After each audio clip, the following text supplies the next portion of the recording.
Hello, surprise! ওয়ালাইকুম আসসালাম।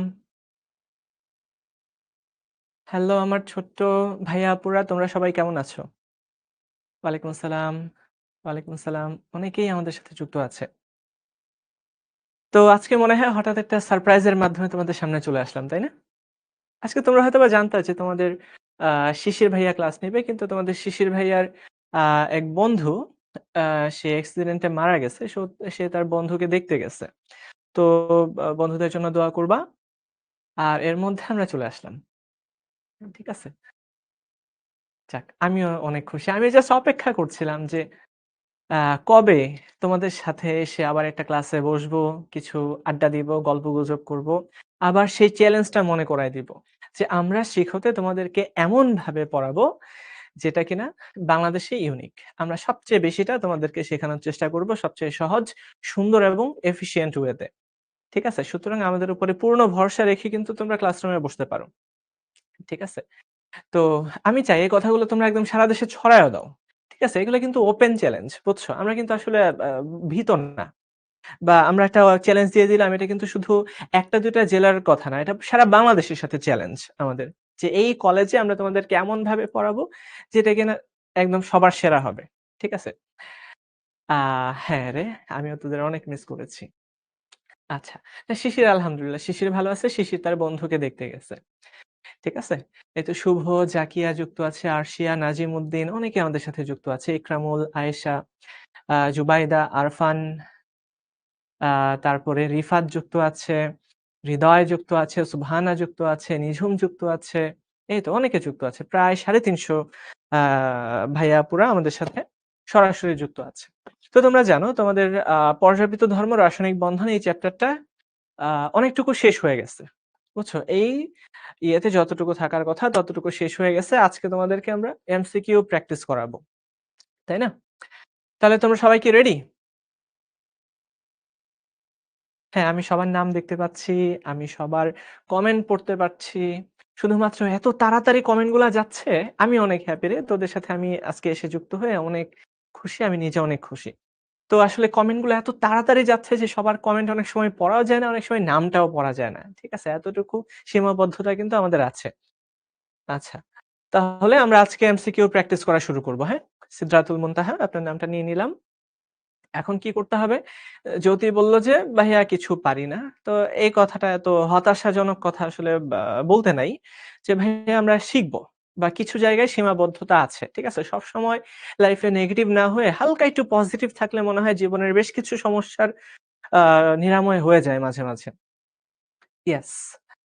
আচ্ছা। তো আজকের ১ম এমসিকিউ। এই তোমরা সবাই কি রেডি? এতটুকু জানায়ে দাও যে ভাইয়া আমরা সবাই রেডি।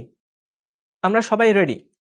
আমি জানি না আসলে কিভাবে বাসে বিদ্যুৎ লাগছে। তবে আইইউটির মতো একটা প্রতিষ্ঠানে তারা বিআরটিসি বাস নিয়ে গেছে। তাও এরকম লক্কর-ঝক্কর ভাঙাচোরা বাস। এটা আমরা কেউই এক্সপেক্ট করি নাই। আইইউটিতে পড়তে গেলে মোটামুটি ১৮-২০ লাখ টাকা লাগে। তো এত টাকা নিয়ে একটা স্টুডেন্ট পড়তে যায়।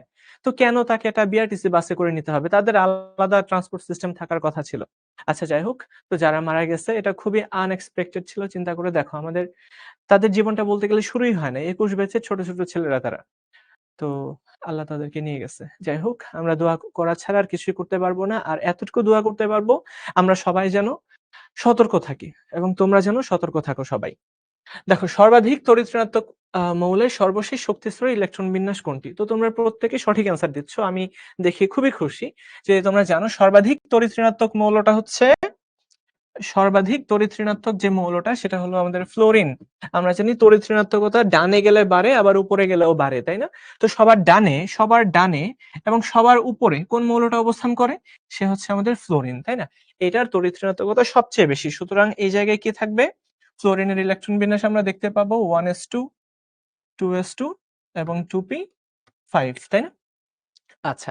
তো অ্যান্সার হয়ে গেল ডি। তোমরা প্রত্যেকেই সঠিক অ্যান্সার দিচ্ছ। আচ্ছা, তারপরে নিচের কোনটি তড়িৎ ঋণাত্মকতার সঠিক ক্রম? তড়িৎ ঋণাত্মকতার সঠিক ক্রম। এই ক্ষেত্রে একটু মাথায় রাখবা, তড়িৎ ঋণাত্মকতার ক্ষেত্রে কোনো ব্যতিক্রম নাই। খুবই সুন্দর একটা জিনিস যে তড়িৎ ঋণাত্মকতার ক্ষেত্রে কি ভাইয়া কোনো ব্যতিক্রম নাই, তাই না? ডানে গেলে কি হবে? ডানে গেলে তড়িৎ ঋণাত্মকতা বাড়বে, উপরে গেলে তড়িৎ ঋণাত্মকতা বাড়বে। আমি খুবই খুশি। তোমাদের এই এত সুন্দর, সুন্দর মেসেজ গুলা পড়ে না আমার এত ভাল লাগতেছে যে না আমার বাচ্চারা আমাকে মিস করছে। এবং আমি আমার আ আ তোমাদের অনেক মিস করছি। যদিও আমি আমার স্টুডেন্টদেরকে বাচ্চা বলতে বেশি পছন্দ করি। তোমাদের যদি কোন সমস্যা না থাকে তা আমি বলতে পারি আশা করি। আচ্ছা। তো তড়িৎ ঋণাত্মকতার ক্ষেত্রে কিন্তু নরমালি আর কোন ব্যতিক্রম থাকে না, তাই না? যেমন বাম থেকে ডানে গেলে বাড়ে, বাম থেকে ডানে গেলে তড়িৎ ঋণাত্মকতা কি হয়? বাড়ে। আবার নিচ থেকে উপরে গেলেও কি হয়? বাড়ে, তাই না? আচ্ছা, তাহলে আমরা দেখি আ লিথিয়াম ছিল উপরে, সুতরাং লিথিয়ামের বেশি হবে। Sodium, potassium, rubidium, caesium. হ্যাঁ, এটাই তো সঠিক মনে হচ্ছে। তাই না? এটাই সঠিক মনে হচ্ছে ভাইয়ারা। তো লি না কে রুবি সাজাবে। আচ্ছা, ১ম টাই ঠিক আছে। তো লি না কে এটা আমরা জানি, প্রত্যেকে জানি লি না কে রুবি সাজাবে কোথায়? ফ্রান্সে। Lithium, sodium, potassium, rubidium, caesium এবং কি? ফ্রান্সিয়াম। তাই না? আচ্ছা। তো সঠিক অ্যান্সার এ। ঢাকা বোর্ডে আসা প্রশ্ন। তারপরে দেখো, মাদ্রাসা বোর্ডে আসা প্রশ্ন নিচের কোনটির মধ্যে কর্ণ সম্পর্ক রয়েছে? তোমরা সবাই জানো। ইয়েস, তোমরা সবাই বাচ্চা। অ্যাকচুয়ালি আমার বাচ্চা তোমরা সবাই। তো নিচের কোনটির মধ্যে কর্ণ সম্পর্ক বা ডায়াগোনাল রিলেশনশিপ বিদ্যমান, তাই না? ডায়াগোনাল রিলেশনশিপ আমরা জানি যে ডানে যে এক ঘর নিচে নেমে গেলে যে মৌলটা পাওয়া যায়, যেমন ধরো যে বেরিলিয়াম এবং ম্যাগনেসিয়াম, এদের মধ্যে না সরি লিথিয়াম এবং ম্যাগনেসিয়াম, আমি যদি বলি যে লিথিয়াম, এইখানে সোডিয়াম, এইখানে ছিল বেরিলিয়াম, এখানে ম্যাগনেসিয়াম। তো দেখা যায় কি এরকম কোনাকুনি ডায়াগোনালি এই কর্ণ বরাবর যে দুইটা মৌল থাকে তাদের মধ্যে বৈশিষ্ট্যের মিল পাওয়া যায় এবং এটা মাথায় রাখতে হবে কর্ণ সম্পর্ক শুধুমাত্র পর্যায় সারণীর পর্যায় ২ আর ৩ এর মধ্যেই দেখা যায়। পর্যায় ২ এবং ৩ এর মধ্যেই এই কর্ণ সম্পর্ক দেখা যায়। তার মানে খেয়াল করে দেখো তো কোনটা হবে অ্যান্সার? তো কর্ণ বরাবর দেখো। তো ম্যাগনেসিয়ামের নিচেই কিন্তু ক্যালসিয়াম। সুতরাং এটা কিন্তু হতে পারে না। তোমাদেরকে অবশ্যই প্রত্যেকটা গ্রুপে যে মৌলগুলা আছে তাদের নাম মুখস্থ করতে হবে। যেমন আমরা ১ম টা তো দেখলাম, দ্বিতীয়টা হচ্ছে আমরা প্রত্যেকে জানি যে বিরিয়ানি, মোগলাই, কাবাব সরিয়ে বাইরে রাখো, তাই না? আমরা সবাই জানি কিনা? Beryllium, magnesium, calcium, strontium, barium, radium এগুলা মনে রাখতে হবে। আচ্ছা, তাহলে দেখো এই ২ টাও একই গ্রুপের হয়ে গেছে। সুতরাং কর্ণ সম্পর্ক ডেফিনিশন অনুসারেই হবে না। এই ২ টাও একই গ্রুপের হয়ে গেছে। সুতরাং বাই ডেফিনিশন এটা কর্ণ সম্পর্ক মেনে চলবে না। আচ্ছা, এবার মনোযোগ, এই ফসফরাস এবং সালফার, মনোযোগ, এই ফসফরাস আছে ভাইয়া এই ক্ষেত্রে আর সালফার আছে ঠিক পরেই। সুতরাং এরা তো আ আ এরা একই পর্যায়ের মধ্যে অবস্থান করে। সুতরাং এটাও কিন্তু সম্ভব না। সুতরাং যেটা সম্ভব তো আমরা বাই এলিমিনেশন প্রসেস, আমরা কি বলতেছি এটাকে? Elimination process. তোমরা একটু লিখে রাখো ভাইয়া। Elimination process.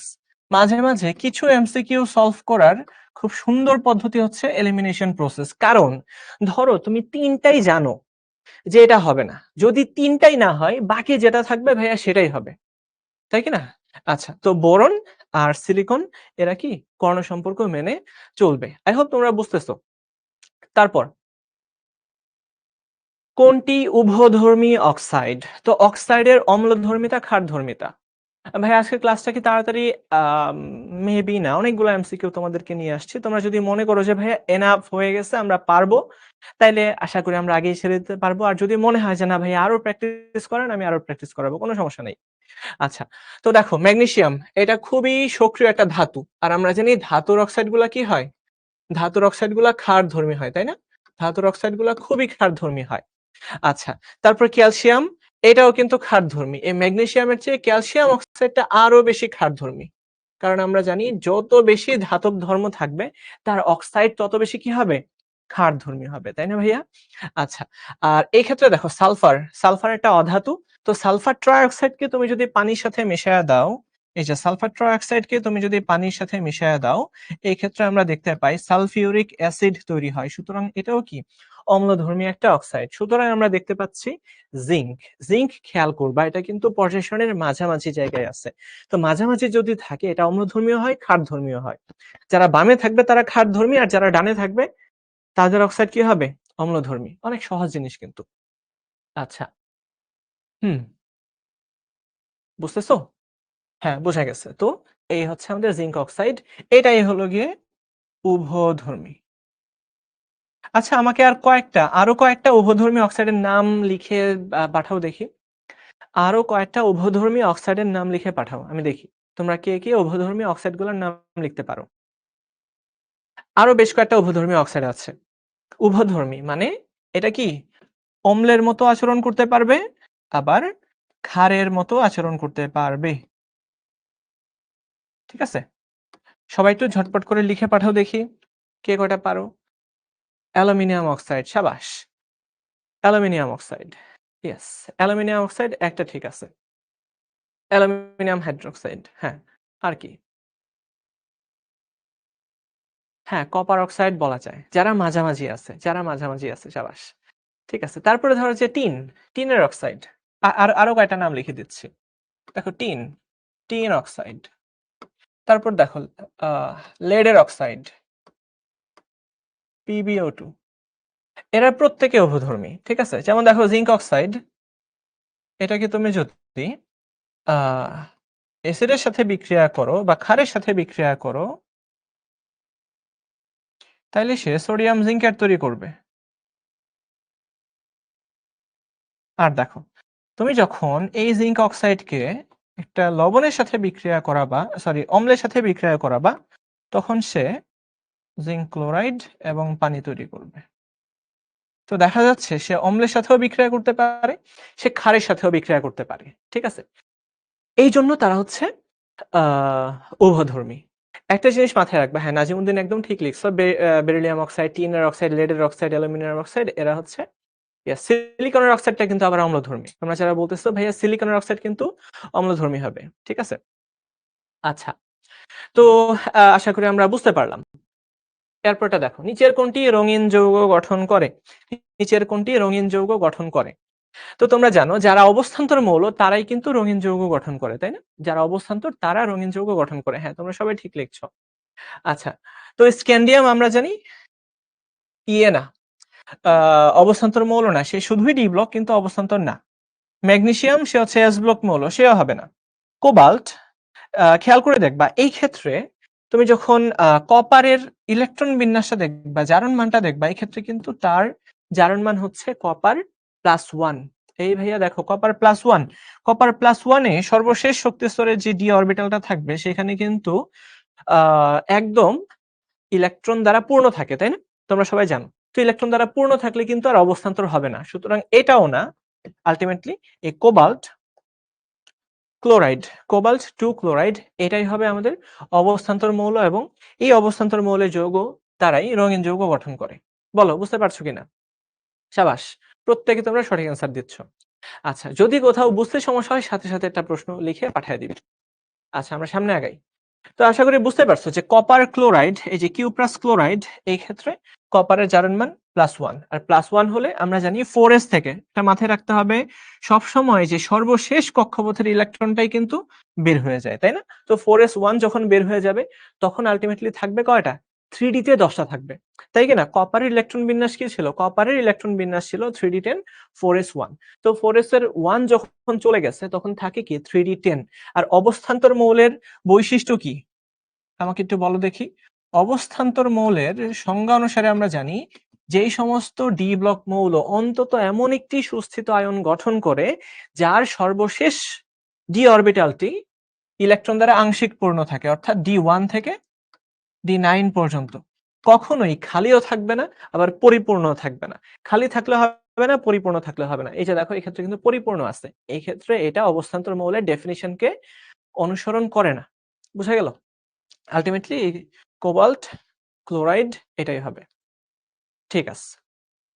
আচ্ছা, আয়নীকরণ বিভবের সঠিক ক্রম কোনটি? আয়নীকরণ বিভব আমরা জানি একটা মৌল থেকে ইলেকট্রন বের করে নিতে যতটুকু শক্তির প্রয়োজন হয়, তাই না? ১ মোল মৌল থেকে ১ মোল ইলেকট্রনকে বের করে নিতে যে পরিমাণে শক্তির শোষিত হবে তাকে আমরা বলি তাকে আমরা কি বলি? তাকে আমরা বলি হচ্ছে আয়নীকরণ বিভব, তাই না? এই আয়নীকরণ বিভবের মধ্যে কিন্তু একটা ব্যতিক্রম আছে ভাইয়া। আয়নীকরণ বিভবের মধ্যে কি আছে একটা? ব্যতিক্রম আছে, ব্যতিক্রম।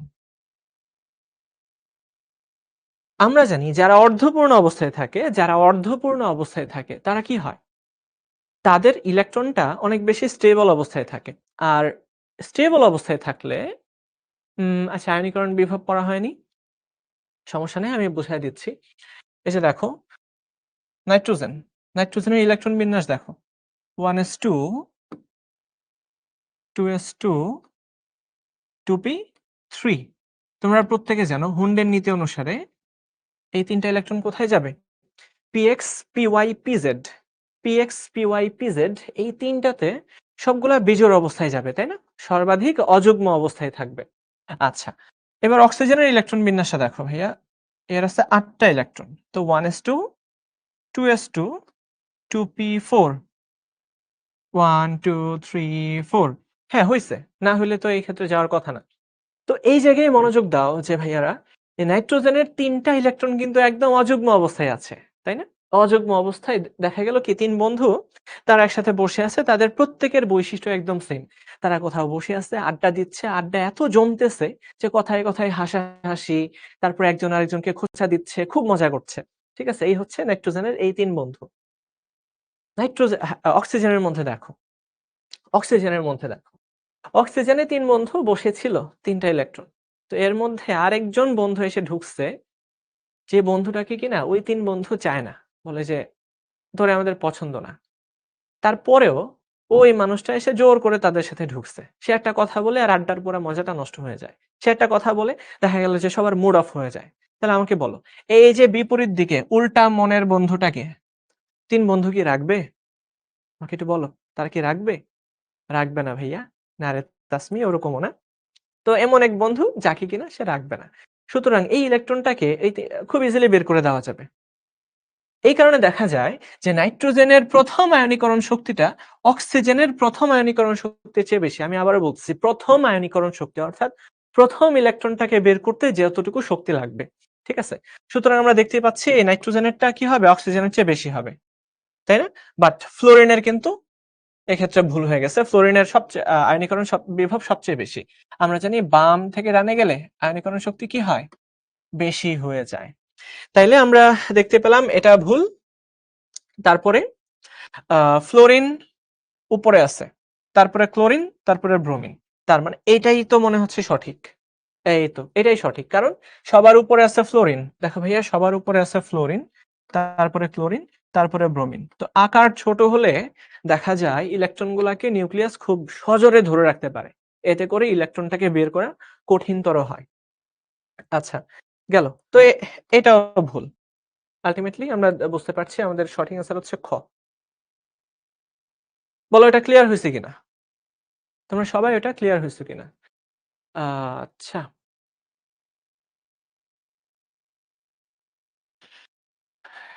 আইইউটি কি প্রাইভেট ভার্সিটি কিনা? হ্যাঁ ভাইয়া, আইইউটি হচ্ছে একটা প্রাইভেট ভার্সিটি। কিন্তু এটার স্টাফ বা টিচার তারা খুবই ভালো। বুঝছো? ওআইসির আন্ডারে এটা চলে।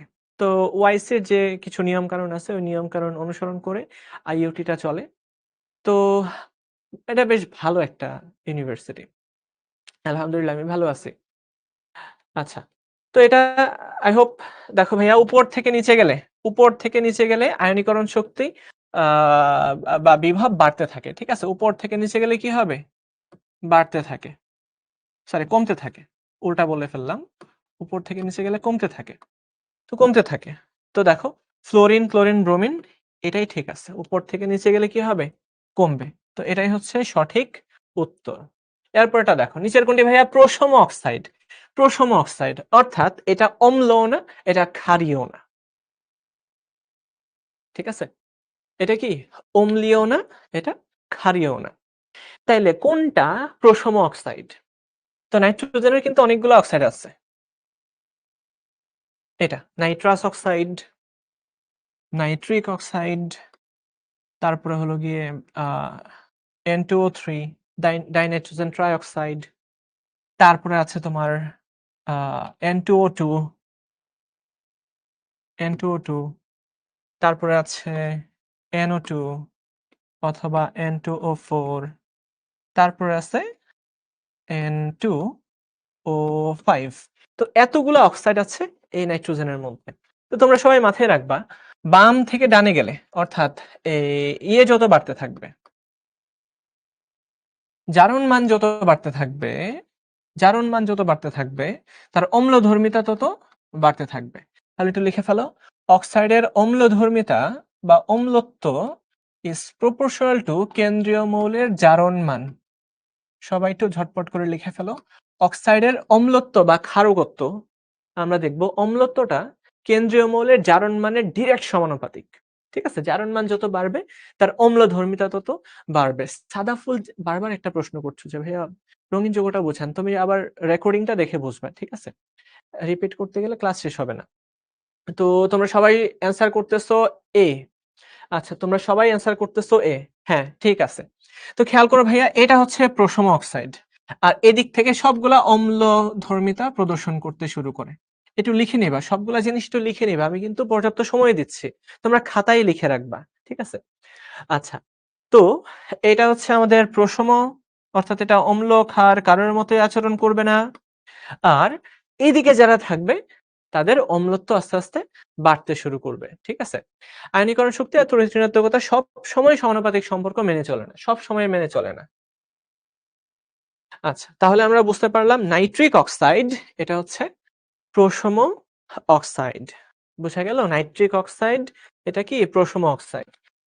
আর বাকি যতগুলো আছে এরা হচ্ছে অম্লধর্মী, এরা হচ্ছে অম্লধর্মী অক্সাইড। সবগুলাই অম্লধর্মী, সবগুলো অম্লধর্মী, সবগুলো অম্লধর্মী। বুঝা গেল? হানিফ আহমেদ, না ডি হবে না, ডি হচ্ছে অম্লধর্মী, ডি অম্লধর্মী অক্সাইড। এক্ষেত্রে প্রশম অক্সাইড হচ্ছে এই নাইট্রিক অক্সাইড, NO। আচ্ছা, আর N2O এটা না, ক্ষারধর্মী না। কোনো অধাতুর অক্সাইড ক্ষারধর্মী হবে না, কোনো অধাতুর অক্সাইড ক্ষারধর্মী হবে না, ঠিক আছে? এতটুকু মাথায় রাখতে হবে, এরা সব প্রশম, ঠিক আছে? এরা সহ প্রশম। আর যত বাড়তে থাকবে তার অম্লধর্মিতা বেড়ে যাবে। আই হোপ বুঝতে পারছো। সামনের দিকে আগাই। দেখো ভাইয়া, এফ ব্লক মৌলগুলোকে কি বলা হয়? এফ ব্লক মৌলগুলোকে কি বলা হয় দেখি তোমরা কে বলতে পারো। আয়নীকরণ বিভবের ব্যতিক্রমগুলো বলি নাই, আয়নীকরণ বিভবের ব্যতিক্রম অলরেডি মনে হয় বলে ফেলছি। এটা হচ্ছে গ্রুপ 15 এর আয়নীকরণ বিভব গ্রুপ 16 এর চেয়ে বেশি হয়। আয়োনাইজেশন পটেনশিয়াল, আয়নীকরণ বিভব, এটা হচ্ছে একটা ব্যতিক্রম। আরেকটা ব্যতিক্রম হচ্ছে গ্রুপ 2 এর আয়নীকরণ বিভব গ্রুপ 13 এর আয়নীকরণ বিভবের চেয়েও বেশি হয়। এইটাই ছিল একটু ব্যতিক্রম, ঠিক আছে? আচ্ছা, এদেরকে কি বলা হয়? সবাই তোমরা সঠিক অ্যান্সার দিচ্ছ। আহ কারণ আমি আসলে পড়তে পারতেছি না, এত দ্রুত আগাচ্ছে নামগুলা। তো দেখো ভাইয়া, এদেরকে বলা হয় আন্ত অবস্থান্তর মৌল। এদেরকে কি বলা হয়? আন্ত অবস্থান্তর মৌল। তো তোমরা কি জানো কেন এদেরকে আন্ত অবস্থান্তর মৌল বলা হয়? ইংরেজিতে আমরা যাদেরকে বলি inner transition elements, inner transition elements, অর্থাৎ অবস্থান্তর মৌলেরও মাঝখানে আছে, অবস্থান্তর মৌলেরও মাঝখানে আছে, তাই এদেরকে আমরা বলি ইনার ট্রানজিশন। তোমরা জানো যে গ্রুপ 3 থেকে 12 পর্যন্ত যারা আছে তারা প্রত্যেকে হচ্ছে ডি ব্লক, তোমরা জানো অলরেডি। আর 3 থেকে 11 পর্যন্ত যারা আছে অবশ্যই স্ক্যান্ডিয়াম বাদে তারা হচ্ছে গিয়ে অবস্থান্তর মৌল। অবস্থান্তর একটু লিখে নাও, স্ক্যান্ডিয়াম বাদে। স্ক্যান্ডিয়াম বাদে 3 থেকে 11 পর্যন্ত যারা আছে ভাইয়া তারা হচ্ছে অবস্থান্তর মৌল। আর তোমরা জানো গ্রুপ 3 এর, গ্রুপ 3 মনোযোগ, এটা খুবই মনোযোগ। তোমরা পর্যায় সারণীটা আশা করি দেখছো। কোথায় পর্যায় সারণীটা কি আমার হাতে আছে? তোমাদের প্রত্যেকের বইয়ে কিন্তু পর্যায় সারণী আছে। গ্রুপ 3 এর পর্যায় 6 এবং 7 এর মধ্যে দেখবা। গ্রুপ 3 এর পর্যায় 6 এবং 7 এইখানেই অবস্থান করে আমাদের এফ ব্লক মৌলসমূহ, তাই না? এফ ব্লক মৌলসমূহ কোথায় অবস্থান করে? পর্যায় 6 এবং 7 এর মধ্যে। তো যেহেতু তারা অবস্থান্তর মৌলের মধ্যেই অবস্থান করে, তাই এদেরকে আমরা বলি আন্ত অবস্থান্তর বা অবস্থান্তরের মধ্যে, ইনার ট্রানজিশন। হ্যাঁ, আজকে শুধু এমসিকিউ ক্লাস হবে। এই বলো অ্যান্সারটা বুঝতে পারছো কিনা? সবাই তোমরা বুঝতে পারছো কিনা আমাকে একটু জানাও। তো যেহেতু তারা অবস্থান্তর মৌলের মধ্যেই অবস্থান করে, তাই এদেরকে আমরা বলি আন্তঃ অবস্থান্তর মৌল। সবাই ক্লিয়ার? সবাই ক্লিয়ার কিনা বলো? একদম ক্লিয়ার। ওকে। আচ্ছা, তারপর ফ্লোরাইড মাইনাস, নিয়ন, সোডিয়াম প্লাস, ম্যাগনেসিয়াম 2 প্লাস এর ব্যাসার্ধের সঠিক ক্রম কোনটি? এর ব্যাসার্ধের সঠিক ক্রম কোনটি? ভাইয়া খেয়াল করে দেখবা এরা প্রত্যেকে কিন্তু আইসো ইলেকট্রনিক স্পিসিস। খুব মনোযোগ দিয়ে কথাটা শোনো।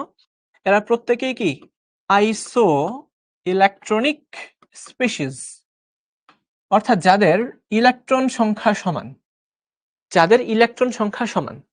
ঠিক আছে? আচ্ছা, ইনশাআল্লাহ অ্যাডভান্স ক্লাস যখন আসবে নিব। তো খেয়াল করো এদের প্রত্যেকেরই ১০টা করে ইলেকট্রন আছে। বাট বাট তাদের প্রোটন সংখ্যা কিন্তু সমান না। প্রোটন সংখ্যাটা কিন্তু সমান না। ভাইয়া বই নিয়ে এত বেশি টেনশন করো না। আমরা বইয়ের সবকিছুই তোমাদেরকে পড়াবো। আমাদের ক্লাসগুলো যদি বুঝতে পারো A to Z আলহামদুলিল্লাহ। তো মনোযোগ, এই ক্ষেত্রে ব্যাসার্ধ আইসো ইলেকট্রনিক স্পিসিস যদি হয়, তাদের ক্ষেত্রে এই ব্যাসার্ধ ইজ ডিরেক্টলি প্রপোর্শনাল টু পারমাণবিক সংখ্যা। ভাইয়া এই পারমাণবিক সংখ্যা যত বেশি হবে, এর পারমাণবিক ব্যাসার্ধ তত কমতে থাকবে। 1/z 1/z এটা কি পারমাণবিক সংখ্যা বা প্রোটন সংখ্যা। তাহলে মনোযোগ, এই ক্ষেত্রে আমরা দেখব ম্যাগনেসিয়ামের প্রোটন আছে 12টা প্রোটন। সুতরাং ম্যাগনেসিয়াম হবে সবচেয়ে ছোট, তারপরে হবে সোডিয়াম, তারপর নিয়ন, তারপর হচ্ছে ফ্লোরাইড। তোমরা সঠিক অ্যান্সার দিচ্ছ, এটা হচ্ছে খ। আজকে প্রায় 50টা এমসিকিউ থাকবে। এই তোমরা কি 50টা এমসিকিউ করার মতো মানসিকভাবে রেডি? অনেকগুলো এমসিকিউ কিন্তু, মানে যা পড়ানো হয়েছে সবকিছুর উপরে প্র্যাকটিস থাকবে।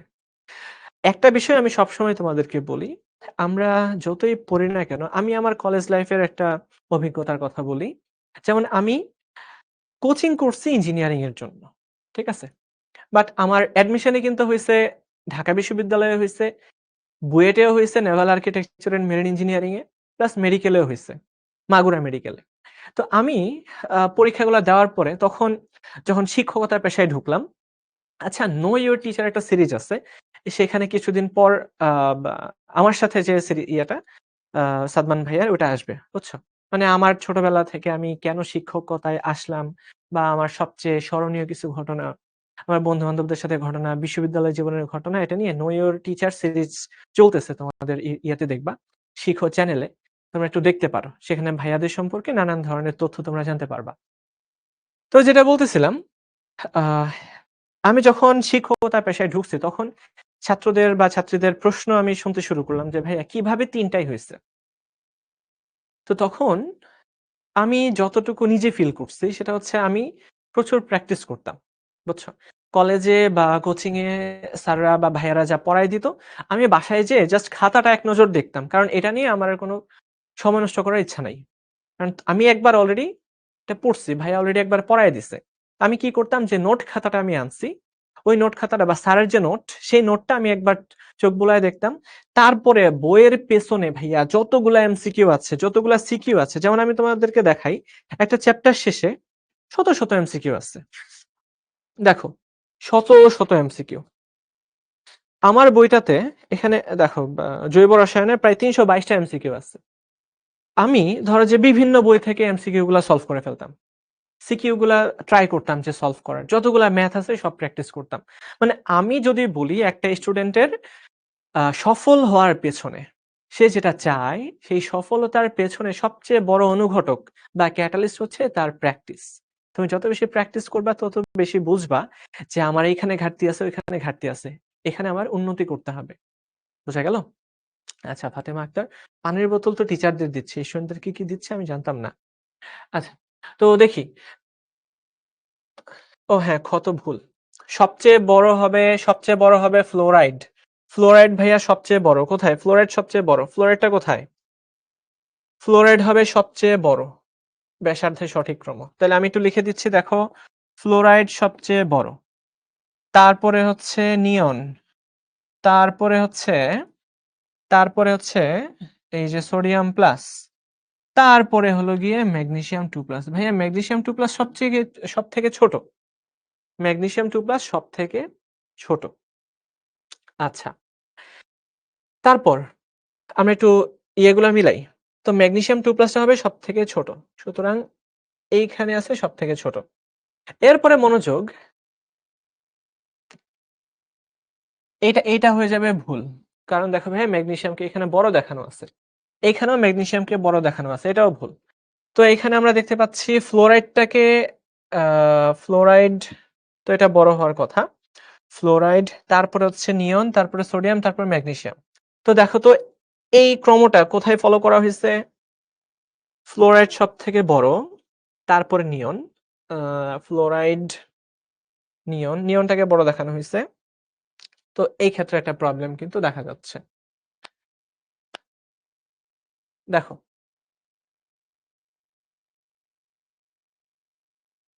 তো ফ্লোরাইড সবথেকে বড় হবে, তারপর নিয়ন, সোডিয়াম, তারপরে ম্যাগনেসিয়াম। ঠিক আছে? এটা হচ্ছে সঠিক ক্রম। এটা হচ্ছে গিয়ে সঠিক ক্রম। আচ্ছা। হ্যাঁ, এমসিকিউটাতে একটু ভুল আছে। তারপর আমরা সামনে আগাই। দেখো, হ্যাঁ, স্যার মোটিভেশন আসবে। আপনি পড়াশোনায় যখন আগ্রহ পাবেন না তখনই মোটিভেশন পাবেন। ঠিক আছে? যদি পড়াশোনায় পড়তে ভালো না লাগে তখন কিন্তু আসলে আ পড়াশোনার প্রতি মোটিভেশন আসবে না। এটা সঠিক এটাই একমাত্র কথা।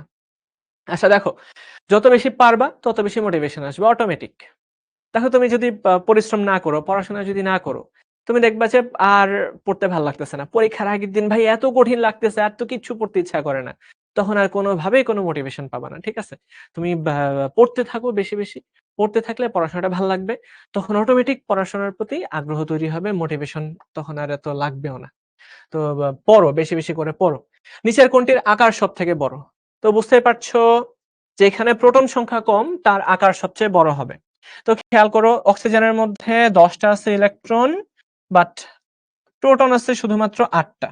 তো প্রোটন সংখ্যা কম থাকার কারণে তার ব্যাসার্ধটা কি হয়ে যাবে? বড় হয়ে যাবে। অর্থাৎ ইলেকট্রনগুলা অনেক বেশি ছড়ায় যাবে, দূরে ছড়ায় যাবে। এটা আমরা জানি। এটা একটা কঠিন প্রশ্ন। খুবই কঠিন প্রশ্ন। দেখো, নিচের কোনটি মিশ্র অ্যানহাইড্রাইড? আচ্ছা তোমরা কেউ কি জানো অ্যানহাইড্রাইড মানে কি? এই মনোযোগ। এটা কঠিন প্রশ্ন অনেক। হ্যাঁ, আরফান জিজ্ঞেস করলো যে ভাইয়া নিয়নের ব্যাসার্ধ বড় দেওয়া আছে। ওটা কি ফ্লোরাইডের চেয়েও বড় দেওয়া আছে? একটু খেয়াল করো তো। ফ্লোরাইড আয়নের চেয়ে বড় দেওয়া আছে কিনা একটু খেয়াল করো। ফ্লোরাইড আর হচ্ছে নিয়ন। ফ্লোরাইড আয়ন আর হচ্ছে নিয়ন। সুতরাং এই ২ টাকে একটু কম্পেয়ার করে দেখো। হ্যাঁ, এই ফ্লোরিনের চেয়ে দেখা যায় এই নিয়নের আকারটা বড়। বাট ভাইয়া এই ফ্লোরাইডের আকার কিন্তু নিয়নের চেয়ে অনেক বড়। এটা একটু মাথায় রাখতে হবে। ঠিক আছে? আচ্ছা, নিচের কোনটি মিশ্র অ্যানহাইড্রাইড? তোমরা কে অ্যান্সার করতে পারবে? হ্যাঁ, অলরেডি সঠিক অ্যান্সার দেওয়া শুরু করছো। আচ্ছা, আমি এটাকে একটু বুঝায়ে বলি। শোনো। অ্যানহাইড্রাইড মানে হচ্ছে এমন একটা যৌগ যেটা পানি ছেড়ে দেওয়ার মাধ্যমে তৈরি হয়েছে। আমি আরেকবার বলি। অ্যানহাইড্রাইড এমন একটা যৌগ যেটা কিনা পানি ছেড়ে দেওয়ার মাধ্যমে তৈরি হয়েছে। ঠিক আছে? তো এটাকে যদি আমি একটু ব্যাখ্যা করি, আমরা যখন নাইট্রোজেন ডাইঅক্সাইডকে পানির সাথে মিশ্রিত করি, খুব মনোযোগ। এটাই একমাত্র নাইট্রোজেনের অক্সাইড যাকে পানির সাথে মিশ্রিত করা হলে ২ ধরনের অ্যাসিড তৈরি হয়। এক হচ্ছে নাইট্রাস অ্যাসিড, আরেকটা হলো নাইট্রিক অ্যাসিড। ঠিক আছে? মনোযোগ, আমরা যখন এই নাইট্রোজেন ডাইঅক্সাইড অথবা এই নাইট্রোজেন ডাইঅক্সাইড ২ টাকে মিলেই কিন্তু আমরা একবারে লিখে ফেলতে পারি N2O4। তো এটাকে যখন আমরা এই পানির সাথে মিশ্রিত করি তখন দেখা যায় তোমার নাইট্রাস অ্যাসিড তৈরি হয়, নাইট্রিক অ্যাসিড তৈরি হয়। ঠিক আছে? তো এই যে ২ টা অ্যাসিড তৈরি হইছে, সুতরাং অ্যাসিডের মিশ্রণ তৈরি হইছে। আমরা দেখতে পাচ্ছি কি তৈরি হলো? অ্যাসিডের মিশ্রণ। আমরা যখন এই ২ টা অ্যাসিড থেকে আবারও পানিকে অপসারণ করে ফেলবো। খুব মনোযোগ। এই ২ টা অ্যাসিড থেকে যখন আমরা পানিকে অপসারণ করব, এই তো নাইট্রাস অ্যাসিড প্লাস হলো গিয়ে নাইট্রিক অ্যাসিড।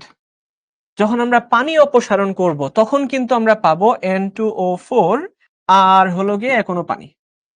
তার মানে দেখো ভাইয়া পানির অপসারণে যে যৌগ তৈরি হয়, পানির অপসারণে লিখে নাও, পানির অপসারণে যে যৌগ তৈরি হয়, যে যৌগ তৈরি হয়, যে যৌগ তৈরি হয়, পানির অপসারণে যে যৌগ তৈরি হয় তাকে অ্যানহাইড্রাইড বলে।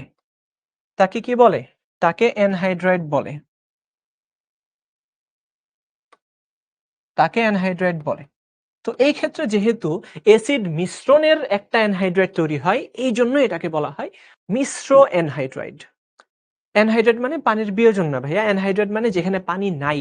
এ মানে হচ্ছে নট, খেয়াল করে দেখবা এই এ মানে হচ্ছে গিয়ে নট। এ শব্দের অর্থ কি? নট। অর্থাৎ আর হাইড্রাইড মানে হচ্ছে পানি, যার মধ্যে পানি নাই তাকে আমরা বলি অ্যানহাইড্রাইড।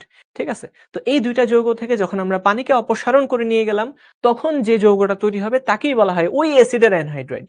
ঠিক আছে? তার মানে নাইট্রাস এবং নাইট্রিক অ্যাসিডের যুগ্মভাবে অ্যানহাইড্রাইড হলো N2O4 অথবা NO2।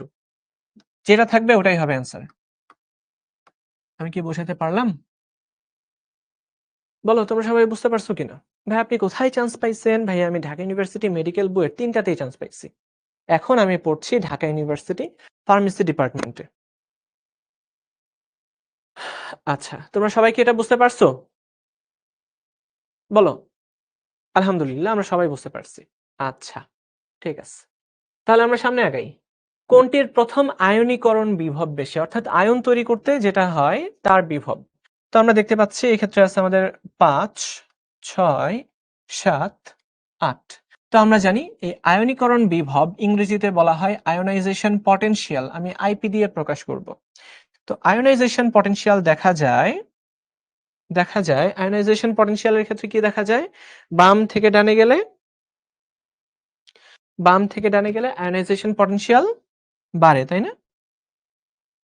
বাম থেকে ডানে গেলে বাড়ে, বৃদ্ধি পায়,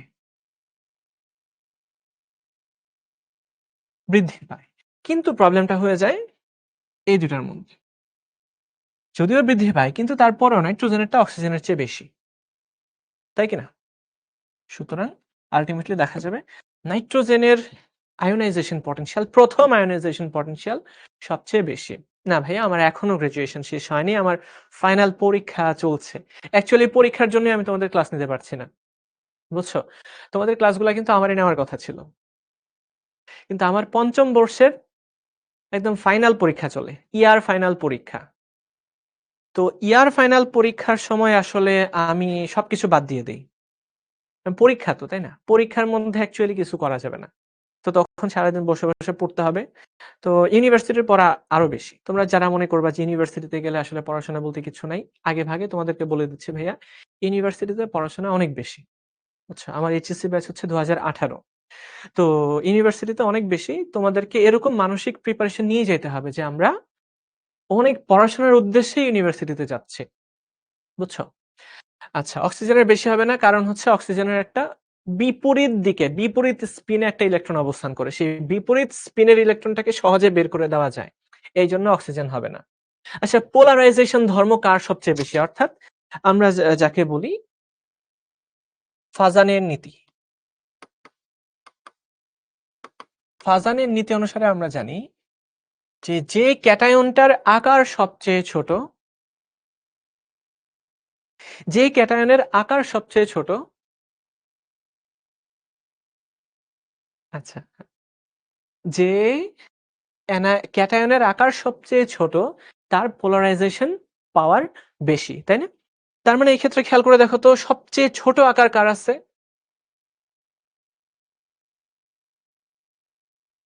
পোলারায়ন বা পোলারাইজেশন।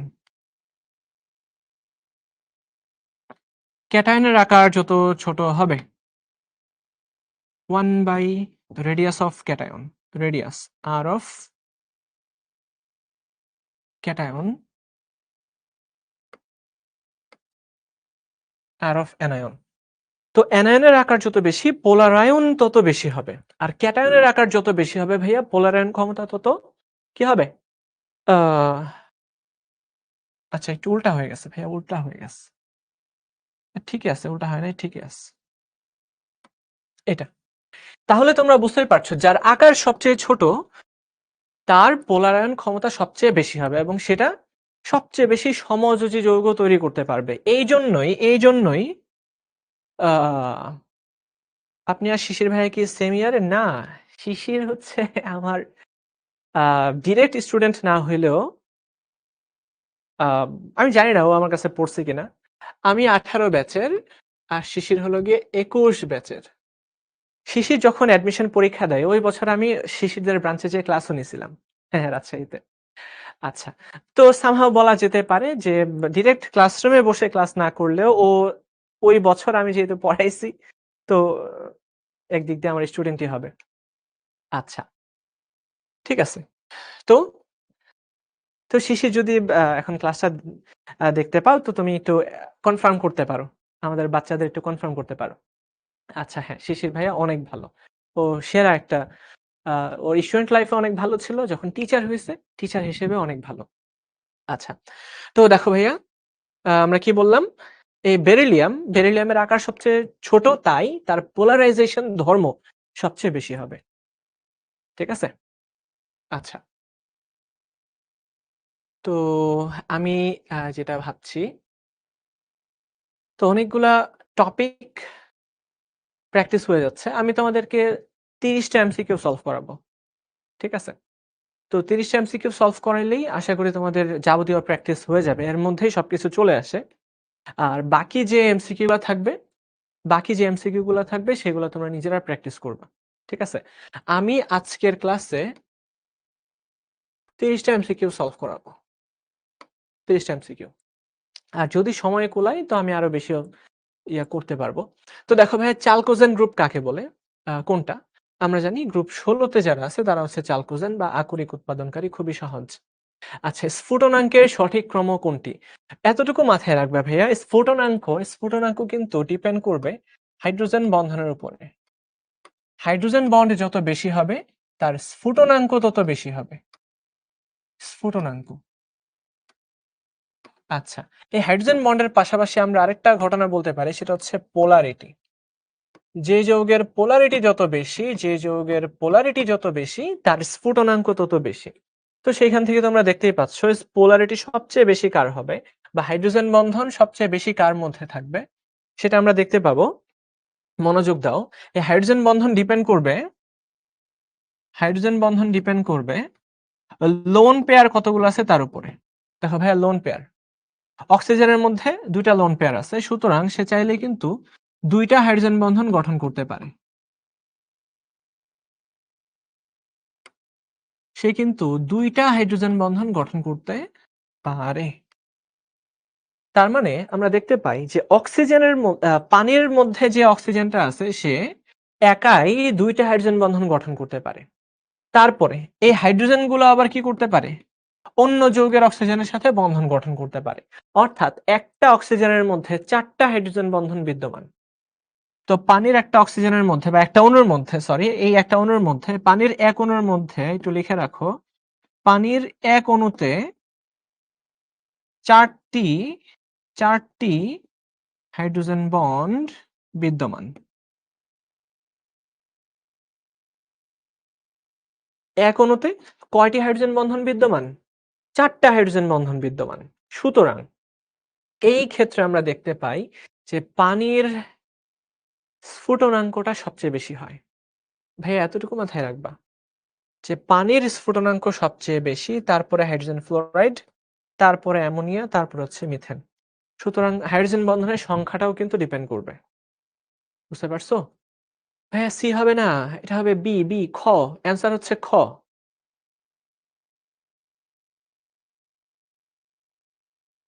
ঠিক আছে? পানির একটা অণুতে ৪ টা হাইড্রোজেন বন্ধন বিদ্যমান, তাই এর স্ফুটনাঙ্ক ভাইয়া সবথেকে বেশি হবে। আচ্ছা, পরীক্ষার পর কি করব? পরীক্ষার পর চাকরির প্রিপারেশন নিব। এই তো। আচ্ছা, আকারের ক্ষেত্রে কোনটি সঠিক? তো আকারের ক্ষেত্রে দেখতেই পাচ্ছ। আম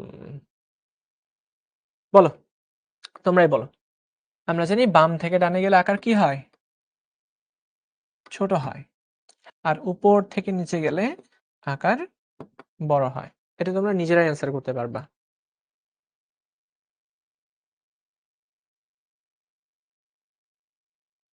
তো বাম থেকে ডানে গেলে যেহেতু ছোট হয়,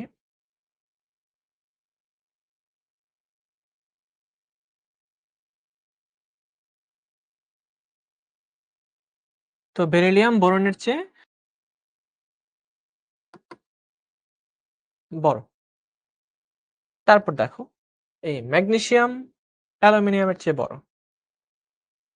ম্যাগনেসিয়াম সোডিয়ামের চেয়ে ছোট। আর এই ক্ষেত্রে একটা তোমরা একটু বই থেকে চেক করবা। অ্যান্সার ২ ভাবে হয়। একটু মনোযোগ। এটার অ্যান্সার আমরা ২ ভাবে করতে পারি। একটা হচ্ছে সমযোজী ব্যাসার্ধ দিয়ে, আর একটা হচ্ছে তোমার ভ্যান ডার ওয়ালস ব্যাসার্ধ দিয়ে। ঠিক আছে? তো আমরা দেখতে পাই নিয়নের ক্ষেত্রে ব্যাসার্ধটা হবে ভ্যান ডার ওয়ালস ব্যাসার্ধ। তোমরা নামটা আশা করি শুনছো। তো নিয়ন কিন্তু কোনো সমযোজী বন্ধন গঠন করে না। তো নিয়নের ক্ষেত্রে ব্যাসার্ধটা আমরা বলি এটা ভ্যান ডার ওয়ালস ব্যাসার্ধ। তো ভ্যান ডার ওয়ালস রেডিয়াস অনুসারে আমরা দেখতে পাই ভাইয়া নিয়নের রেডিয়াস না অনেক বেশি। আর সমযোজী ব্যাসার্ধ, ফ্লোরিনের হচ্ছে গিয়ে তোমার সমযোজী ব্যাসার্ধ। তো সমযোজী ব্যাসার্ধ যেটা, এটা না নরমালি ভ্যান ডার ওয়ালস ব্যাসার্ধ থেকে অনেক ছোট হয়। তো আমরা দেখতে পাই যে ভ্যান ডার ওয়ালস ব্যাসার্ধ অনুসারে এই নিয়নের ব্যাসার্ধটা ফ্লোরিনের সমযোজী ব্যাসার্ধ থেকে অনেক বেশি। কিন্তু তুমি যদি একদম পারমাণবিক অবস্থায় এদেরকে হিসেব করো, একদম একটা পরমাণু, একটা গ্যাসীয় পরমাণু, গ্যাসীয় বিচ্ছিন্ন পরমাণু। ভাই আমি আবারও বলি গ্যাসীয় বিচ্ছিন্ন পরমাণু। এটা তোমরা বুঝতেছো কিনা আমি জানি না। গ্যাসীয় বিচ্ছিন্ন পরমাণুর ক্ষেত্রেই কিন্তু এই বাম থেকে ডানে গেলে আকার ছোট হয়। ঠিক আছে? কিন্তু আমরা যখন প্র্যাকটিক্যাল লাইফে ব্যাসার্ধ হিসেব করি, তখন ফ্লোরিনের ব্যাসার্ধটা আমাদের হিসেব করতে হয় সমযোজী ব্যাসার্ধ হিসেবে। এর কারণ ফ্লোরিন একটা এরকম অণু গঠন করে। তো অণুর যে অর্ধেক দূরত্বটা, এটাকে আমরা বলি সমযোজী ব্যাসার্ধ। এই সমযোজী বন্ধনের অর্ধেক দৈর্ঘ্যটাকে আমরা বলবো সমযোজী ব্যাসার্ধ। আর নিয়ন যেহেতু কোনো ধরনের বন্ধন গঠন করে না, এটা ভ্যান ডার ওয়ালস আকর্ষণের মাধ্যমে তারা হালকা নিজেদেরকে আকর্ষণ করে। তাই তার ব্যাসার্ধটাকে আমরা বলি ভ্যান ডার ওয়ালস ব্যাসার্ধ। তো প্র্যাকটিক্যালি আমরা যখন বের করি তখন ভ্যান ডার ওয়ালস ব্যাসার্ধ বের করি নিয়নের, আর ফ্লোরিনের বের করি হচ্ছে সমযোজী ব্যাসার্ধ। আর এটা সবসময় মাথায় রাখবা ভ্যান ডার ওয়ালস ব্যাসার্ধটা সমযোজী ব্যাসার্ধ থেকে ভাইয়া অনেক বড় হয়। ঠিক আছে? বাট থিওরিটিক্যালি যদি আমরা চিন্তা করি তাহলে কিন্তু বিচ্ছিন্ন পরমাণুতে এই ফ্লোরিন নিয়নের চেয়ে বড় হবে। ফ্লোরিন কি হবে? নিয়নের চেয়ে বড় হবে, কারণ নিয়নের প্রোটন সংখ্যা বেশি। তোমরা কেউ কি বুঝো নাই? দেখো ভাইয়া ভ্যান ডার ওয়ালস ব্যাসার্ধ, van der Waals radius. Van der Waals radius হচ্ছে আমরা একটা নির্দিষ্ট তাপমাত্রায়, ধরো এই নিয়ন গ্যাসকে নিলাম। তো নিয়ন গ্যাসগুলা দেখা যাবে তারা বিভিন্ন জায়গায় অবস্থান করবে। তারা বিভিন্ন জায়গায় তারা কি করতেছে? দৌড়াদৌড়ি করতেছে, তাই না? এই হচ্ছে তোমার নিয়ন গ্যাস। তো এই একটা নিয়ন ধরো এখানে আছে, আর এই যে আরেকটা নিয়ন এখানে আছে। তো দেখা যাবে কি যে এদের দূরত্ব কখনো বাড়বে কখনো কমবে। বুঝো, ঘটনা বুঝো। এরা যে বন্ধনে পরস্পরকে আকর্ষণ করে সেই বন্ধনটা হচ্ছে তোমার van der Waals force, van der Waals বন্ধন। তো ভ্যান ডার ওয়ালস বন্ধনে আবদ্ধ দুইটা পরমাণুর যে দূরত্বটা আছে, এই দূরত্বের অর্ধেক, এই অর্ধেকটা আমি আমি আবারও বলি, এই ধরো নিয়নের মধ্যবর্তী দূরত্ব, এই হচ্ছে মধ্যবর্তী দূরত্ব আমি যদি বলি এ আর বি। আর আমরা ভ্যান ডার ওয়ালস ব্যাসার্ধ বলতে, ভ্যান ডার ওয়ালস রেডিয়াস বলতে বুঝি এই এ বি কে 2 দ্বারা ভাগ করে। তো এই ক্ষেত্রে আমরা দেখতে পাই যে তাদের নিজস্ব যে ব্যাসার্ধ আছে, ভাইয়া খেয়াল করুন, নিজস্ব যে ব্যাসার্ধ আছে, বা আমরা যদি তাদের সমযোজী ব্যাসার্ধ বের করতে পারতাম, সেই সমযোজী ব্যাসার্ধর চেয়ে এই ভ্যান ডার ওয়ালস ব্যাসার্ধটা একটু বড় হয়। তো আমরা দেখতে পাই এই কারণেই নিষ্ক্রিয় গ্যাস সমূহের ব্যাসার্ধ, স্পেশালি ভ্যান ডার ওয়ালস ব্যাসার্ধ বাকি সবার চেয়ে বড় হয়। বুঝছো? এটা হচ্ছে প্র্যাকটিক্যাল অ্যাপ্রোচে। কিন্তু তুমি যদি চিন্তা করো, আমরা নরমালি ব্যাসার্ধ বলতে যাকে বুঝি এই কেন্দ্র থেকে সর্ববহিস্থ কক্ষপথের মধ্যবর্তী দূরত্ব, এটা এটা হচ্ছে তোমার ফ্লোরিন। আর এই হচ্ছে ধরো তোমার নিয়ন। তো এই ক্ষেত্রে আমরা বলতে পারবো নিয়নের যেহেতু প্রোটন আছে 10টা, মনোযোগ, নিয়নের প্রোটন আছে কয়টা? 10টা প্রোটন, আর ফ্লোরিনের প্রোটন আছে 9টা প্রোটন। তো যেহেতু ফ্লোরিনের প্রোটন সংখ্যা কম, তাই সে কম আকর্ষণ করবে, আর নিয়নের যেহেতু প্রোটন সংখ্যা বেশি, তাই সে বেশি আকর্ষণ করবে। থিওরিটিক্যালি, তাত্ত্বিকভাবে এই ফ্লোরিন নিয়নের চেয়ে বড়, কিন্তু প্র্যাকটিক্যালি আমরা যখন বের করি, প্র্যাকটিক্যালি আমরা আলাদা অ্যাপ্রোচে কিন্তু ব্যাসার্ধ বের করি। আলাদা অ্যাপ্রোচটা কি আমি আবারও বলি, যারা সমযোজী বন্ধন তৈরি করে না তাদের ক্ষেত্রে আমাদের ভ্যান ডের ওয়ালস ব্যাসার্ধ বের করতে হয়, আর ভ্যান ডের ওয়ালস ব্যাসার্ধটা অন্যান্য সব ব্যাসার্ধের চেয়ে অনেক বড় হয়। বুঝতে পারছো? আচ্ছা, তো অ্যাকচুয়াল বিষয়টা তোমাদেরকে বুঝাই দিলাম। আর এই ক্ষেত্রে যেটা চাইছে সেটা আসলে এটাই, ফ্লোরিন নিয়নের চেয়ে বড় হবে, তাই না? আচ্ছা, তাত্ত্বিকভাবে আমরা এটাই বলতে পারি। তারপর একটু সামনে আগাই, দেখো একটু দ্রুত আগাচ্ছি। পর্যায় সারণীর কোন ব্লকে অধাতুর সংখ্যা সবচেয়ে বেশি থাকে? তোমরা প্রত্যেকেই জানো পি ব্লকটা হচ্ছে মেইনলি অধাতু সমূহেরই ব্লক। আচ্ছা, তারপরে কোনটির ইলেকট্রন আসক্তি সর্বনিম্ন? তোমরা জানো বাম থেকে ডানে গেলে ইলেকট্রন আসক্তি বাড়তে থাকে, তাই না? আর যত বামে থাকবো তত ইলেকট্রন আসক্তি কি হবে? কম হবে। তাহলে মনোযোগ, নাইট্রোজেন, অক্সিজেন, ফসফরাস, সালফার। তো বাম থেকে ডানে গেলে ইলেকট্রন আসক্তি বাড়ে, বাম থেকে ডানে গেলে ইলেকট্রন আসক্তি বাড়ে, আবার উপর থেকে নিচে গেলে ইলেকট্রন আসক্তি কমে। তো সেখান থেকে তোমরা বুঝতেই পারছো এই ফসফরাস বেচারার ইলেকট্রনের প্রতি আসক্তি সব থেকে কম হবে, তাই না? আচ্ছা, তারপরে সালফার ট্রাইঅক্সাইড কোন ধরনের অক্সাইড? তো অলরেডি আমরা জেনে গেছি অধাতুর অক্সাইড গুলা কি হয়, এই অধাতুর অক্সাইড গুলো অম্লধর্মী হয়। আমরা প্রত্যেকে জানি অধাতুর অক্সাইড গুলা কি হয়? অম্লধর্মী হয়, অম্লধর্মী হয়। আর এই অম্লধর্মিতা আরো বেশি বেড়ে যায়, এই অম্লধর্মিতা আরো বেশি বেড়ে যায় যখন জারণ সংখ্যা বেড়ে যায়, তাই না? খুব সুন্দর করে লিখে রাখবা কিন্তু, এই অম্লধর্মিতা আরো বেশি বেড়ে যাবে যখন কি হবে? জারণ সংখ্যা বাড়বে। তো এই সালফারের জারণ সংখ্যা +6, সুতরাং এটা হাইলি হাইলি কি হবে? এসিডিক অক্সাইড হবে, এসিডিক অক্সাইড হবে। হাইড্রোজেন বন্ধন শক্তিশালী নাকি ভ্যান ডের ওয়ালস? হাইড্রোজেন বন্ধন অনেক বেশি শক্তিশালী, হাইড্রোজেন বন্ধন অনেক বেশি শক্তিশালী। হাইড্রোজেন বন্ধনের শক্তিমত্তা আমরা দেখতে পাই 10 থেকে 40 কিলো ক্যালোরি পার মোল। আর ভ্যান ডার ওয়ালস ফোর্সের ক্ষেত্রে আমরা দেখতে পাই এই শক্তিটা হচ্ছে 1 থেকে 4 কিলো ক্যালোরি পার মোল। তার মানে বুঝতেই পারছো হাইড্রোজেন বন্ধনের চেয়ে ভ্যান ডার ওয়ালস বন্ধন কিন্তু 10 গুণ ইয়ে হবে। ম্যাগনেসিয়াম সোডিয়ামের চেয়ে ছোট, বাম থেকে ডানে গেলে আকার ছোট হয় আব্দুল্লাহ, তোমার এটা জানার কথা। আচ্ছা, এরপরে দেখো কোনটি থেকে একটি ইলেকট্রন সরাতে সবচেয়ে বেশি শক্তি লাগে? এটা একদম চোখ বন্ধ করে অ্যালুমিনিয়াম 3+ হবে, একদম চোখ বন্ধ করে কি হবে? অ্যালুমিনিয়াম 3+ হবে, তাই না? কারণ দেখো এই ক্ষেত্রে আমাদের প্রোটন আছে 13টা প্রোটন, আর এর ক্ষেত্রে তোমার 10টা প্রোটন। তো প্রোটন যত বেশি হবে তার ক্ষেত্রে কি হবে? তার ক্ষেত্রে ইলেকট্রন সরাতে সব থেকে বেশি শক্তির প্রয়োজন হবে। বলো বুঝতে পারছো কিনা এই পর্যন্ত? আচ্ছা,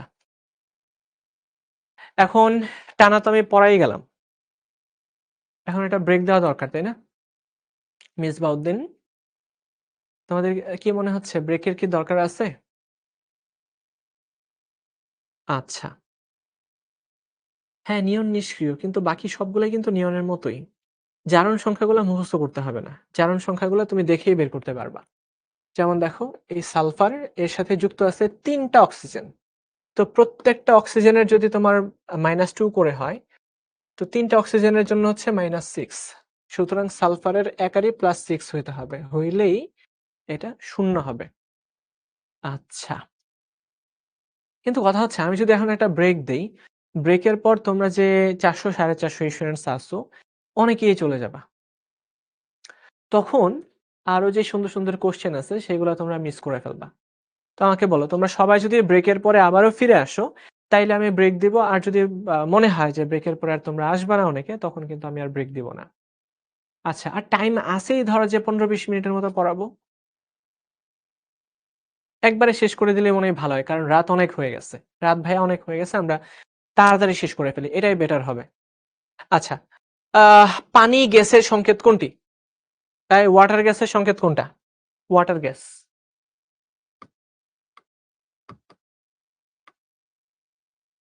ওয়াটার গ্যাসের সংকেত হচ্ছে তোমার এটা।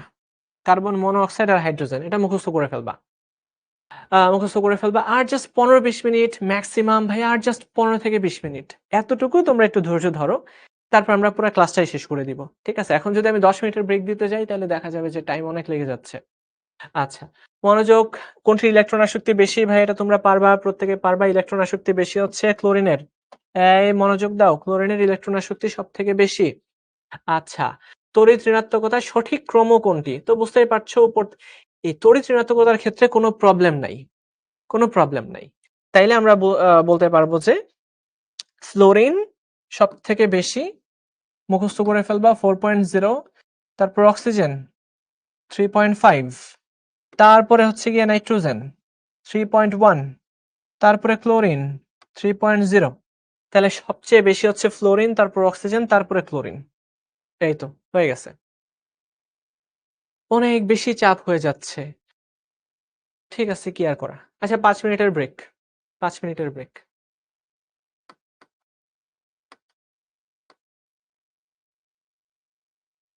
ব্রেক ৫ মিনিটের।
Hello everyone. তোমরা সবাই কি উপস্থিত? এই তো আমি যা বলছিলাম। প্রায় ৬০ জনের মতো স্টুডেন্ট নাই। ক্লাসরুম থেকে পুরা উধাও। তো এটাই ভালো ছিল। তাই না? Yes, I am back. তো এটাই ভালো ছিল। একবারে শেষ করে দিতাম। তাও সমস্যা নাই। ৫ মিনিটে একটা এনার্জেটিক সিচুয়েশন আশা করি তৈরি হইছে। রি-এনার্জাইজড ফিল করছো। আমরা সামনে আগাই। এখন নাইট্রোজেন এবং অক্সিজেনের ক্ষেত্রে কোন পর্যাবৃত্ত ধর্মের ব্যতিক্রম দেখা যায়? অলরেডি আমরা এটা অনেকবার আলোচনা করে ফেললাম যে আয়নীকরণ শক্তির ক্ষেত্রে এই দুইজনে ব্যতিক্রম দেখা যায়, তাই না? আমরা বলে ফেললাম কিন্তু। আচ্ছা, তো হ্যাঁ, নিচের কোন যৌগটির গলনাঙ্ক সবথেকে বেশি? তো তোমরা এতটুকু বোঝার চেষ্টা করবা, এই গলনাঙ্কটা ডিপেন্ড করবে সবসময় মাথায় রাখবা ভাইয়ারা, গলনাঙ্ক নির্ভর করবে আণবিক ভরের উপর। গলনাঙ্ক কার উপর নির্ভর করে? আণবিক ভরের উপর। নিয়ন তো নিষ্ক্রিয়, তাহলে হাইড্রোজেন বন্ধন না হয়ে ভ্যান ফেলস কেন? আহ, তো তো কেন হাইড্রোজেন বন্ধন কেন থাকবে? এটাই তো প্রশ্ন, তাই না? নিয়নের ক্ষেত্রে কেন হাইড্রোজেন বন্ধন থাকবে? তো হাইড্রোজেন ছাড়া কখনোই হাইড্রোজেন বন্ধন তৈরি হবে না, এটা মাথায় রাখবা। অবশ্যই তড়িৎ ঋণাত্মক মৌল থাকতে হবে, ইলেকট্রোনেগেটিভ এলিমেন্টস থাকতে হবে, দুইটা দুই দিকে, এবং একটার সাথে হাইড্রোজেন সমযোজী বন্ধনে যুক্ত থাকবে আর আরেকটার সাথে যুক্ত থাকবে না। আরেকটার মধ্যে এক্ষেত্রে লোন পেয়ার থাকবে। এই যে মাঝখানে একটা বন্ধন তৈরি হলো, এটা কি আমরা বলি হাইড্রোজেন বন্ড। ঠিক আছে? তো হাইড্রোজেন বন্ধনের শর্তটা কিন্তু একটু কঠিন। অর্থাৎ দুই দিকে দুইটা তড়িৎ ঋণাত্মক মৌল এবং মাঝখানে থাকতে হবে হাইড্রোজেন। এই হচ্ছে হাইড্রোজেন বন্ধনের শর্ত। আচ্ছা, তো আমরা যেখানে ছিলাম, গলনাঙ্ক কার উপর নির্ভর করে? গলনাঙ্ক ভাইয়া নির্ভর করবে আণবিক ভরের উপরে। সুতরাং কার আণবিক ভর সবচেয়ে বেশি? ক্যালসিয়াম আয়োডাইডের আণবিক ভর সবচেয়ে বেশি। কে বলছো ক্যালসিয়াম ফ্লোরাইড? না ভাইয়া, ক্যালসিয়াম আয়োডাইডের আণবিক ভর সবথেকে বেশি, তার গলনাঙ্ক সবথেকে বেশি হবে। আর স্ফুটনাঙ্ক নির্ভর করে পোলারিটির উপরে। ঠিক আছে? আর গলনাঙ্ক নির্ভর করে আণবিক ভরের উপরে। এতটুকু মাথায় রাখতে হবে। আচ্ছা, কোন আয়নটির আকারে সবথেকে বড়? তো দেখতে পাচ্ছি নাইট্রোজেনের প্রোটন যেহেতু সবথেকে কম, মাত্র ৭টা প্রোটন আছে। প্রোটন কম হওয়ার দরুন তার আকার সবথেকে বড় হবে। তাই না? আচ্ছা, এই তো তোমরা সবাই বুঝতে পারছো। কোনটি ফেরোম্যাগনেটিক মৌল? তো এই ৩টা মনে রাখবা, ফেরোম্যাগনেটিক মৌল যদি আসে, নি, ফে, কো। এই ৩টা হচ্ছে ফেরোম্যাগনেটিক। মনে থাকবে? এই ৩টা হলো গিয়ে ফেরোম্যাগনেটিক। তাহলে এক্ষেত্রে কোনটা আছে? আমাদের কোবাল্ট ফেরোম্যাগনেটিক মৌলের মধ্যে পড়ে যাচ্ছে। আচ্ছা, তারপরে নিচের কোনটি আয়নিক হাইড্রাইড? দেখো, নিচের কোনটি আয়নিক হাইড্রাইড? তো যে সমস্ত যৌগে হাইড্রোজেন ধাতুর সাথে সংযুক্ত থাকে, ধর যে sodium hydride, lithium hydride, aluminium hydride, potassium hydride, ওই ধাতুগুলাকে আমরা বলে থাকি ভাইয়া আয়নিক হাইড্রাইড। তাহলে মনোযোগ দাও, এখানে কোনটা আছে? এই তো সোডিয়াম হাইড্রাইড। ঠিক আছে? এবং আচ্ছা, শাওন ভাই বলছে ফেকুনি। আচ্ছা, ফেকুনিও এটা চেঞ্জ হয়ে গেছে, মানে ধ্বনির পরিবর্তন হয়ে গেছে, তাই না? শাওন ভাই তো আবার বিসিএস ক্যাডার হয়েছে, অনেক বাংলা পড়ছে, বুঝছো? মাশাআল্লাহ, ভাইয়ের বাংলা গ্রামারের উপরে দক্ষতা অনেক বেশি। তো সেখান থেকে হয়তোবা ধ্বনির পরিবর্তনের মাধ্যমে ভাই ফেকুনি থেকে ওই জায়গাতে নিয়ে গেছে। আচ্ছা, তো যারা আয়নিক হাইড্রাইড আছে তারা কিন্তু শক্তিশালী বিজারক। এটা একটু লিখে রাখো। তারা কি শক্তিশালী রিডিউসিং এজেন্ট, তারা বিজারক পদার্থ, শক্তিশালী বিজারক। ঠিক আছে? তারা বিজারণ বিক্রিয়া ঘটাতে পারে, অর্থাৎ অ্যাসিড থেকে অ্যালডিহাইড, অ্যালডিহাইড থেকে অ্যালকোহল, অ্যালকোহল থেকে অ্যালকেন জাতীয় যৌগ এরা তৈরি করতে পারে। আচ্ছা, নিচের কোনটি ক্ষারধর্মী? তো আমরা অলরেডি বলে ফেললাম, জারণ মান কম হলে ক্ষারধর্মিতা বেশি হবে। ঠিক আছে? আর ধাতব বৈশিষ্ট্য যত বেশি, ক্ষারধর্মিতাও তত বেশি। তো যেহেতু ম্যাগনেসিয়াম সবথেকে বামে অবস্থান করে পর্যায় সারণীতে, তার ধাতব বৈশিষ্ট্য সবচেয়ে বেশি হবে, আলটিমেটলি ক্ষারধর্মিতাও সবথেকে বেশি হবে, তাই না? খুবই সহজ। কোন গ্রুপের উপর থেকে নিচের কোন গ্রুপের উপর থেকে নিচে নামলে মৌলের কি হয়? খেয়াল করো। উপর থেকে নিচে নামলে ধাতব বৈশিষ্ট্য বেড়ে যায়। দ্যাট মিন্স অধাতব বৈশিষ্ট্য হ্রাস পায়। মাথায় রাখতে হবে, ধাতব বৈশিষ্ট্য মানে ইলেকট্রন দান করার প্রবণতা। তো উপর থেকে নিচে নামলে ধাতব বৈশিষ্ট্য বেড়ে যাবে, অধাতব বৈশিষ্ট্য হ্রাস পাবে। ঠিক আছে এটা।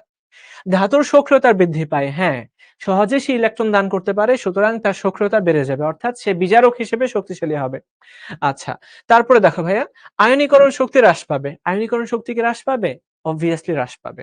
এই দেখো, সহজে আমরা আয়ন তৈরি করে ফেলতে পারবো। সুতরাং অ্যান্সার হয়ে যাবে কি ১, ২, ৩, এই ৩ টাই। এই সবাই কি বুঝতে পারছো? উপর থেকে নিচে গেলে আয়নীকরণ শক্তি হ্রাস পাবে। যার আয়নীকরণ শক্তি যত কম, সে তত শক্তিশালী বিজারক পদার্থ হয়ে থাকে। এটা তোমরা সবাই জানবে।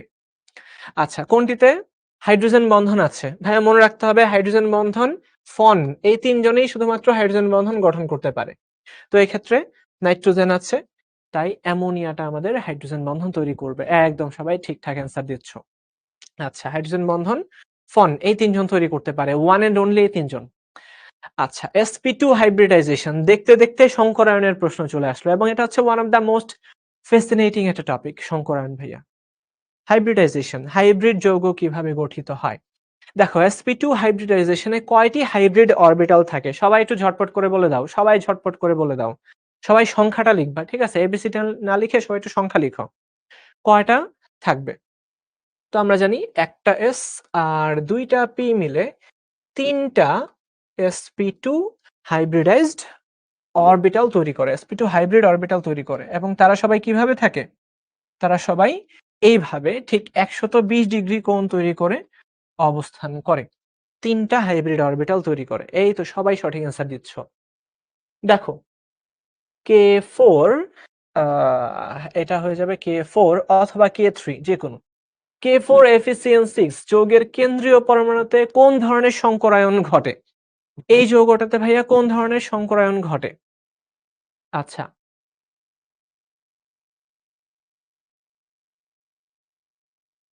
আচ্ছা, ঠিক আছে, সমস্যা নাই। ব্রেক হইছে, ভালোই হইছে। কোন ধরনের সংকরায়ন? খেয়াল করে দেখো ভাইয়া, এই ক্ষেত্রে ফার্স্ট ব্র্যাকেটের ভেতরে যতগুলা আম লিগ্যান্ড থাকবে, যতগুলা লিগ্যান্ড থাকবে একটু মনোযোগ দাও। আমরা জানি এই সায়ানাইড হচ্ছে একটা একযোজী লিগ্যান্ড। সায়ানাইড কি ভাইয়া? একটা একযোজী লিগ্যান্ড। একযোজী, একযোজী লিগ্যান্ড। তো এই ক্ষেত্রে ৬ টা সায়ানাইড আছে। দ্যাট মিনস এই ক্ষেত্রে ৬ টা সন্নিবেশ বন্ধন তৈরি হইছে। এই যৌগের সন্নিবেশ বন্ধন কয়টা? এই যৌগে সন্নিবেশ বন্ধন ভাইয়া ৬ টা তৈরি হইছে। আর এইটাকে আমরা বলি সন্নিবেশ সংখ্যা বা ইংরেজিতে বলা হয়, শর্টকাট আমি লিখে দিচ্ছি, কোঅর্ডিনেশন নাম্বার। হ্যাঁ, একটু ঝটপট করে লিখো। Coordination number, coordination number, coordination number. তো জটিল যৌগে কোঅর্ডিনেশন নাম্বার যখন ৬ হবে তখন তোমাদেরকে বুঝতে হবে এটা sp3d2 অথবা d2sp3 সংকরায়ন হবে। কারণ একটা S, ৩টা P, ২টা D, সুতরাং টোটাল ৬ টা। আর যদি এই সন্নিবেশ সংখ্যা ৫ হইতো তাহলে sp3d হতো। সন্নিবেশ সংখ্যা যদি ৭ হতো তাহলে sp3d3 হতো।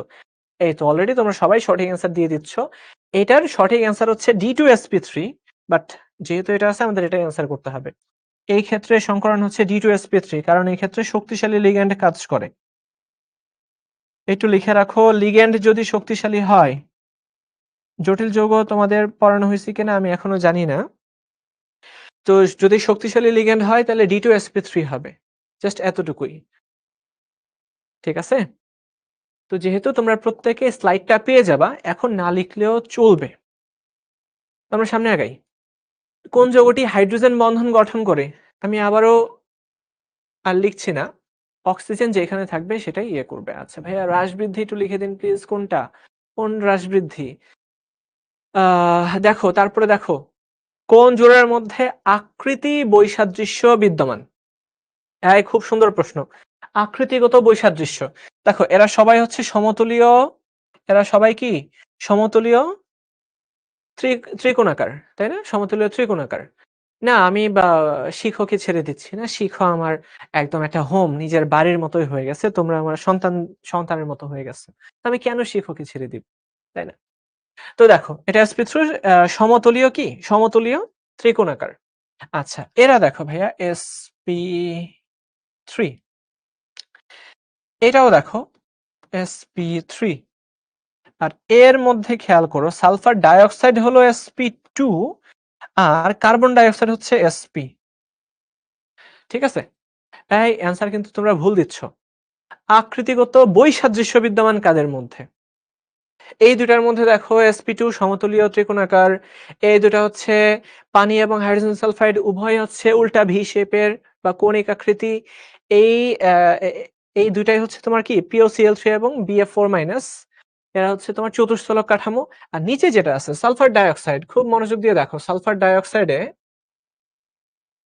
সালফার একটা লোন পেয়ার থাকে। বাট কার্বন ডাই অক্সাইডে কার্বনের কোনো লোন পেয়ার থাকে না। তো এটা হচ্ছে সরল রৈখিক। এটা হচ্ছে কি সরল রৈখিক।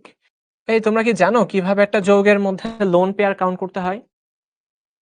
ভাইয়া তোমরা কি জানো একটা যৌগের মধ্যে কিভাবে লোন পেয়ার কাউন্ট করতে হয়? দেখো আমি একটু আমি আমি তোমাদেরকে দেখায় দিচ্ছি। একটা যৌগে কিভাবে লোন পেয়ার কাউন্ট করতে হয় আমি দেখায় দিচ্ছি। যেমন সালফার ডাই অক্সাইডে একটা লোন পেয়ার থাকবে। মনোযোগ। Sulphur die oxide. আমরা প্রত্যেকে জানি সালফারের যোজ্যতা ইলেকট্রন কয়টা? মনোযোগ। সালফারের যোজ্যতা ইলেকট্রন আছে আমরা জানি ৬ টা। খুবই মনোযোগ দিয়ে দেখো। সালফারের যোজ্যতা ইলেকট্রন আছে ৬ টা। এখন যেহেতু সে অক্সিজেনের সাথে বন্ধন গঠন করছে আর আমরা জানি অক্সিজেন কি করে? ২ টা করে ইলেকট্রন শেয়ার করে। তাইলে ২ টা অক্সিজেন কি করবে? একটা অক্সিজেন ২ টা করে ইলেকট্রন শেয়ার করবে আর ২ টা অক্সিজেন 2 * 2 অর্থাৎ ৪ টা ইলেকট্রন শেয়ার করবে। তাহলে টোটাল ভ্যালেন্স ইলেকট্রন কয়টা হইছে দেখো। যৌগের মধ্যে total valence electron, total valence electron সমান হয়ে গেছে ১০ টা। ভাইয়েরা মনোযোগ। টোটাল ভ্যালেন্স ইলেকট্রন হয়ে গেছে কয়টা? ১০ টা হয়ে গেছে। POCl3 টা আরেকবার দেখাবো, ঠিক আছে সমস্যা নাই। তো ১০ টা ভ্যালেন্স ইলেকট্রন হয়ে গেছে। এই ১০ টার মধ্যে একটু মনোযোগ দাও। এই ক্ষেত্রে বন্ডিং ইলেকট্রন আছে ১, ২, ৩, ৪। তার মানে আমরা দেখতে পাচ্ছি বন্ড পেয়ার ইলেকট্রন আছে ৪ * ২ = ৮ টা। তাইলে বাকি আর ২ টা ইলেকট্রন কোথায় যাবে? ভাইয়েরা সবাই একটু বলো, বাকি ২ টা ইলেকট্রন কোথায় যাবে? বাকি ২ টা ইলেকট্রন যাবে নন বন্ডিং অরবিটালে। নন বন্ডিং অরবিটাল। আর নন বন্ডিং অরবিটাল সেখান থেকেই তোমার লোন পেয়ার তৈরি হয়। নিঃসঙ্গ জোড় ইলেকট্রন তৈরি হয়। সুতরাং আমরা দেখতে পাচ্ছি সালফার ডাই অক্সাইড যৌগে, খুব মনোযোগ দিয়ে কথাটা শোনো। সালফার ডাই অক্সাইডে টোটাল এরকম ৪ দুগুণে ৮ টা বন্ড পেয়ারের মধ্যে ইলেকট্রন থাকবে আর বাকি ২ টা ইলেকট্রন তারা লোন পেয়ার তৈরি করে থাকবে। সুতরাং এই ক্ষেত্রে সিগমা বন্ধন আছে ২ টা, লোন পেয়ার আছে ১ টা। টোটাল ২ + ১ = ৩। এটা সংকরায়ন sp2। বুঝা গেল? আচ্ছা, শিখর হেডকোয়ার্টার কোথায়? এটা ইয়েতে আ বা বনানীতে। আচ্ছা। তাইলে আমরা যদি বলি যে সালফার ট্রাইঅক্সাইড, এইখানে লোন পেয়ার কয়টা থাকবে? আবারও চিন্তা করো। সালফারের নিজের যোজ্যতা ইলেকট্রন ছিল ৬ টা। ৩ টা অক্সিজেন, খুব মনোযোগ, ৩ টা অক্সিজেন প্রত্যেকে ২ টা করে ইলেকট্রন নিয়ে আসে শেয়ার করার জন্য। সুতরাং এই ক্ষেত্রে ৩ টা অক্সিজেন ৩ দুগুণে ৬ টা ইলেকট্রন নিয়ে আসবে। তো টোটাল ভ্যালেন্স ইলেকট্রন সমান কয়টা হইল? ৬, ৬ ১২ টা। তাই কিনা? ৬, ৬ ১২ টা হয়ে গেছে। এইবার মনোযোগ, আমাদের বন্ডিং ইলেকট্রন কয়টা আছে? খেয়াল করে দেখো বন্ডিং ইলেকট্রন কয়টা? ১, ২, ৩, ৪, ৫, ৬। সুতরাং ৬ জোড়া হয়ে গেছে। ৬ * ২। আল্টিমেটলি থাকে আর কয়টা? ০ টা থাকে। এর মধ্যে আর কোনো কি নাই? এর মধ্যে আর কোনো লোন পেয়ার থাকবে না। ঠিক আছে? এটা একদম সমতলীয় ত্রিকোণাকার হবে। সমতলীয় ত্রিকোণাকার। আচ্ছা। আর তোমরা আবার জিজ্ঞেস করলা, ভাইয়া POCl3 ওটা একটু বলেন। POCl3। তো তোমরা প্রত্যেকে জানো ফসফরাসের যোজনী হয় ৫, ৩ আর ৫। খুব মনোযোগ। অক্সিজেনের যোজনী ২ তাই সে ২ টা বন্ধন তৈরি করবে। ক্লোরিনের যোজনী ১ তাই সে একটা বন্ধন তৈরি করবে। ক্লোরিনের যোজনী ১ তাই সে কি করবে? একটা বন্ধন তৈরি করবে, তাই না? তো এই ক্ষেত্রে দেখো ফসফরাসের ৫ টা যোজনী কিন্তু কমপ্লিট হয়ে গেছে। সুতরাং এই ক্ষেত্রে আমরা দেখতে পাচ্ছি আমাদের সিগমা বন্ধন আছে ১, ২, ৩, ৪। ৪ টা সিগমা বন্ধন, কোনো লোন পেয়ার নাই। সুতরাং এর স্টেরিক নাম্বার 4, এর সংকরায়ন sp3। বলো বুঝতে পারছো কিনা? এর সংকরণ কি হয়ে যাবে? sp3 হয়ে যাবে, তাই না? আচ্ছা। তারপর আমরা দেখি বরফের একটি অক্সিজেনের কয়টি হাইড্রোজেন বন্ধন বিদ্যমান? এটা তোমাদের জন্য SW ভাইয়া। এটা তোমরা একটু নিজেরাই করে ফেলবা। দেখো আমি কিন্তু পড়াইছি। পানির এটা পড়াইছি। আচ্ছা। তো বরফের একটা অক্সিজেন পরমাণুতে কয়টি হাইড্রোজেন বন্ধন বিদ্যমান? এটা তোমরা ছবি সহকারে দেখো ভাইয়া, এক্ষেত্রে না এরকম একটা ষড়ভুজের একটা ছবি তৈরি হবে। তোমরা বরফের স্ট্রাকচারটা এঁকে সবাই একটু গ্রুপে জমা দিবা। বরফের কেলাস কাঠামো একটু এঁকে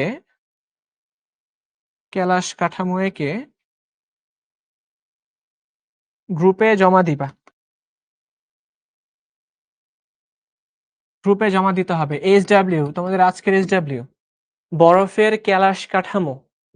কেলাস কাঠামোটা এঁকে তোমরা গ্রুপে জমা দিবা। মনে থাকবে? আচ্ছা, অ্যান্সার 2 হবে, কিন্তু তোমাদের হোমওয়ার্ক কিন্তু এটা। এই হোমওয়ার্ক সবার মনে থাকবে কিনা? এই হোমওয়ার্কটা সবাই স্ক্রিনশট তুলে নাও। স্ক্রিনশট তুলে নাও এটা। ঠিক আছে, মনে থাকবে? ওকে। এরপরে দেখো, কোনটির কেন্দ্রীয় পরমাণুর সংকরায়ন ভিন্ন? তো এটা দেখতেই পাচ্ছ। এই ক্ষেত্রে 3টা সিগমা থাকবে, একটা লোন পেয়ার থাকবে। কার্বন ডাই অক্সাইডে 2টা sigma, 0টা lone pair. Silicon die অক্সাইডের মধ্যে 4টাই সিগমা বন্ধন। অ্যামোনিয়ামের মধ্যেও 4টাই সিগমা বন্ধন। লোন পেয়ার থাকবে না। তো টোটাল এই ক্ষেত্রে 4 হলে sp3, টোটাল 2 হলে sp, টোটাল 4 হলে sp3, টোটাল 4 হলেও কি sp3। বুঝা গেল ভাইয়ারা? শিখতে হ্যাঁ অফলাইনে করা যায়। ওইটা এখনো আমরা ওরকম ভাবে শুরু করি নাই। ফার্ম গেটে আমাদের অফলাইন ব্রাঞ্চ আছে একটা, অফলাইনের একটা তোমরা দেখবা ওটাকে আমরা এক্সাম সেন্টার বলি। বুঝছো? তোমরা চাইলে যেতে পারো। শিখর এক্সাম সেন্টারে তোমরা যেতে পারো। তো খেয়াল করো কোনটা সংকরায়ন ভিন্ন। তো দেখাই যাচ্ছে কার্বন ডাই অক্সাইডের সংকরায়ন কি হবে? ভিন্ন হবে। আচ্ছা, শিখর ফাউন্ডার হচ্ছে আমাদের শাহির ভাইয়া। তো দেখো এই যৌগ C2H4, C2H4, এইখানে কার্বন হাইড্রোজেন বন্ধনগুলো নিচের কোন অরবিটাল দ্বয়ের অধিক্রমণের ফলে তৈরি হয়? খুবই মনোযোগ দাও ভাইয়া। আমরা যৌগটা বানাই। হাইড্রোজেনের যোজনী আমরা জানি 1, সুতরাং তার হাত হবে একটা। তো কার্বনের যোজনী তো 4, তার আরো 2টা যোজনী আছে, সুতরাং এই 2টা যোজনী কি হবে? তারা নিজেদের সাথে যুক্ত হবে। বুঝা গেল? তো আমরা দেখতেই পাচ্ছি এই কার্বনের সিগমা বন্ধন 1, 2, 3। সুতরাং 3টা সিগমা যখন থাকবে, যদি কোনো লোন পেয়ার না থাকে, তাহলে সংকরায়ন কি হয়? sp2 হয়। তো সংকরায়ন যেহেতু sp2, আমরা দেখতেই পাচ্ছি কার্বনের sp2 সংকরায়ন আর হাইড্রোজেনের 1s অরবিটাল, এই অরবিটালগুলা মিলেই তারা বন্ধন গঠন করে, তাই না? তারা বন্ধন গঠন করে এবং আমরা সবাই এটা জানি। বি হবে অ্যান্সার, ইয়েস। তারপরে দেখো sp2 সংকরায়নের ক্ষেত্রে কিভাবে সংগঠিত হয় কার মধ্যে? সালফার ডাইঅক্সাইড, একটু আগে আমরা দেখলাম সালফারের মধ্যে 2টা থাকে সিগমা বন্ধন আর লোন পেয়ার থাকে একটা। আর বোরন ট্রাইফ্লোরাইড, খেয়াল করে দেখো ভাইয়া, বোরন ট্রাইফ্লোরাইডের মধ্যেও কিন্তু 3টাই সিগমা বন্ধন থাকে। তো 3টাই সিগমা বন্ধন থাকে, তো উভয়ের ক্ষেত্রেই আমরা দেখতে পাই এর সংকরায়ন sp2। এর সংকরায়ন কি হবে? sp2 হবে। নাজিমউদ্দিন বলল যে সালফার ট্রাইঅক্সাইড আরেকবার বুঝিয়ে দেন। আচ্ছা, আমি ট্রাই করব, যখন সময় থাকবে আমি আরেকবার বুঝাই দিব। আচ্ছা, এই তো তনুশ্রী একদম পুরো ক্লাস করছে। সাবাস। তোমরা অনেকেই আছো প্রথম থেকে ক্লাস করছো। এবং এই সংখ্যাটা কিন্তু নেহায়েত কম না। এখনো পর্যন্ত তোমরা ৩৫২ জন আছো ক্লাসে। মানে এটা হিউজ একটা নাম্বার। আচ্ছা। কেউ কি বলতে পারবা এই সালফার ডাইঅক্সাইড যৌগের বন্ধন কোণটা কত হবে? আমি যদি তোমাদেরকে অপশন দেই ১১৮, ১২০, ১২২, ১২৪। আমাকে বলো দেখি সালফার ডাইঅক্সাইড যৌগে এই বন্ধন কোণটা কত হবে? হ্যাঁ, ক্লাস শেষ করব। তোমাদেরকে কিছু শেখাইতে আসলাম, কিছুটা শিখিয়ে তারপরে। এই যারা খুবই বুদ্ধিমান আছো তারা এর অ্যান্সার কিন্তু করে ফেলতে পারতেছো। সাবাস। অনেকেই সঠিক অ্যান্সার দিচ্ছ, আবার অনেকেই ভুল অ্যান্সার দিচ্ছ। হুম। তবে আমি খুবই খুশি যে কয়েকজন তোমরা সঠিক অ্যান্সার দিছো। দেখো, নরমালি sp2 হলে বন্ধন কোণ কত হওয়ার কথা? 120 হওয়ার কথা। তোমরা সবাই সরল মনে 120 অ্যান্সার করছো। কিন্তু খেয়াল করো ভাইয়া, এই ক্ষেত্রে একটা লোন পেয়ার আছে। আর আমরা জানি এই লোন পেয়ার বন্ড পেয়ারের বিকর্ষণ কিন্তু ভাইয়া বন্ড পেয়ারের চেয়ে আরো বেশি হয়। তাই না? সুতরাং এই লোন পেয়ারটা এমনভাবে বিকর্ষণ করবে এদেরকে যে এই বন্ধন কোণ 120 এর চেয়ে কমে 118 হয়ে যাবে। বুঝতে হবে। ভাই শিখতে আপনার কতদিন হলো? আমার প্রায় ১ বছর হয়ে যাচ্ছে। অনেক দিন। আচ্ছা, ১১৮ ডিগ্রি। তারপর দেখো শঙ্কর অরবিটাল গুলোর ক্ষেত্রে আমরা বলতে পারি অবশ্যই সবগুলা শক্তি সমান হবে। আকৃতিও একই হবে।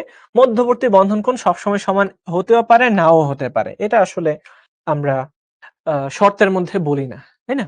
হ্যাঁ, নাজিমুদ্দিন ঠিক আছে, সিদরাতুল মুনতাহা ঠিক আছে, শাফাতুন নিসা ঠিক আছে। সবাই সঠিক অ্যান্সার করছো। কিন্তু অনেকে আবার ভুল অ্যান্সারও করছো। এটা করা যাবে না। কোন হাইব্রিডাইজেশন দ্বারা পানি গঠিত হয়? তো ২ টা সিগমা, ২ টা লোন পেয়ার। ২ টা লোন পেয়ার। সুতরাং ৪ হলেই কি হয় ভাইয়া? sp3 হয়ে যায়। sp3 হয়ে যায়। আচ্ছা।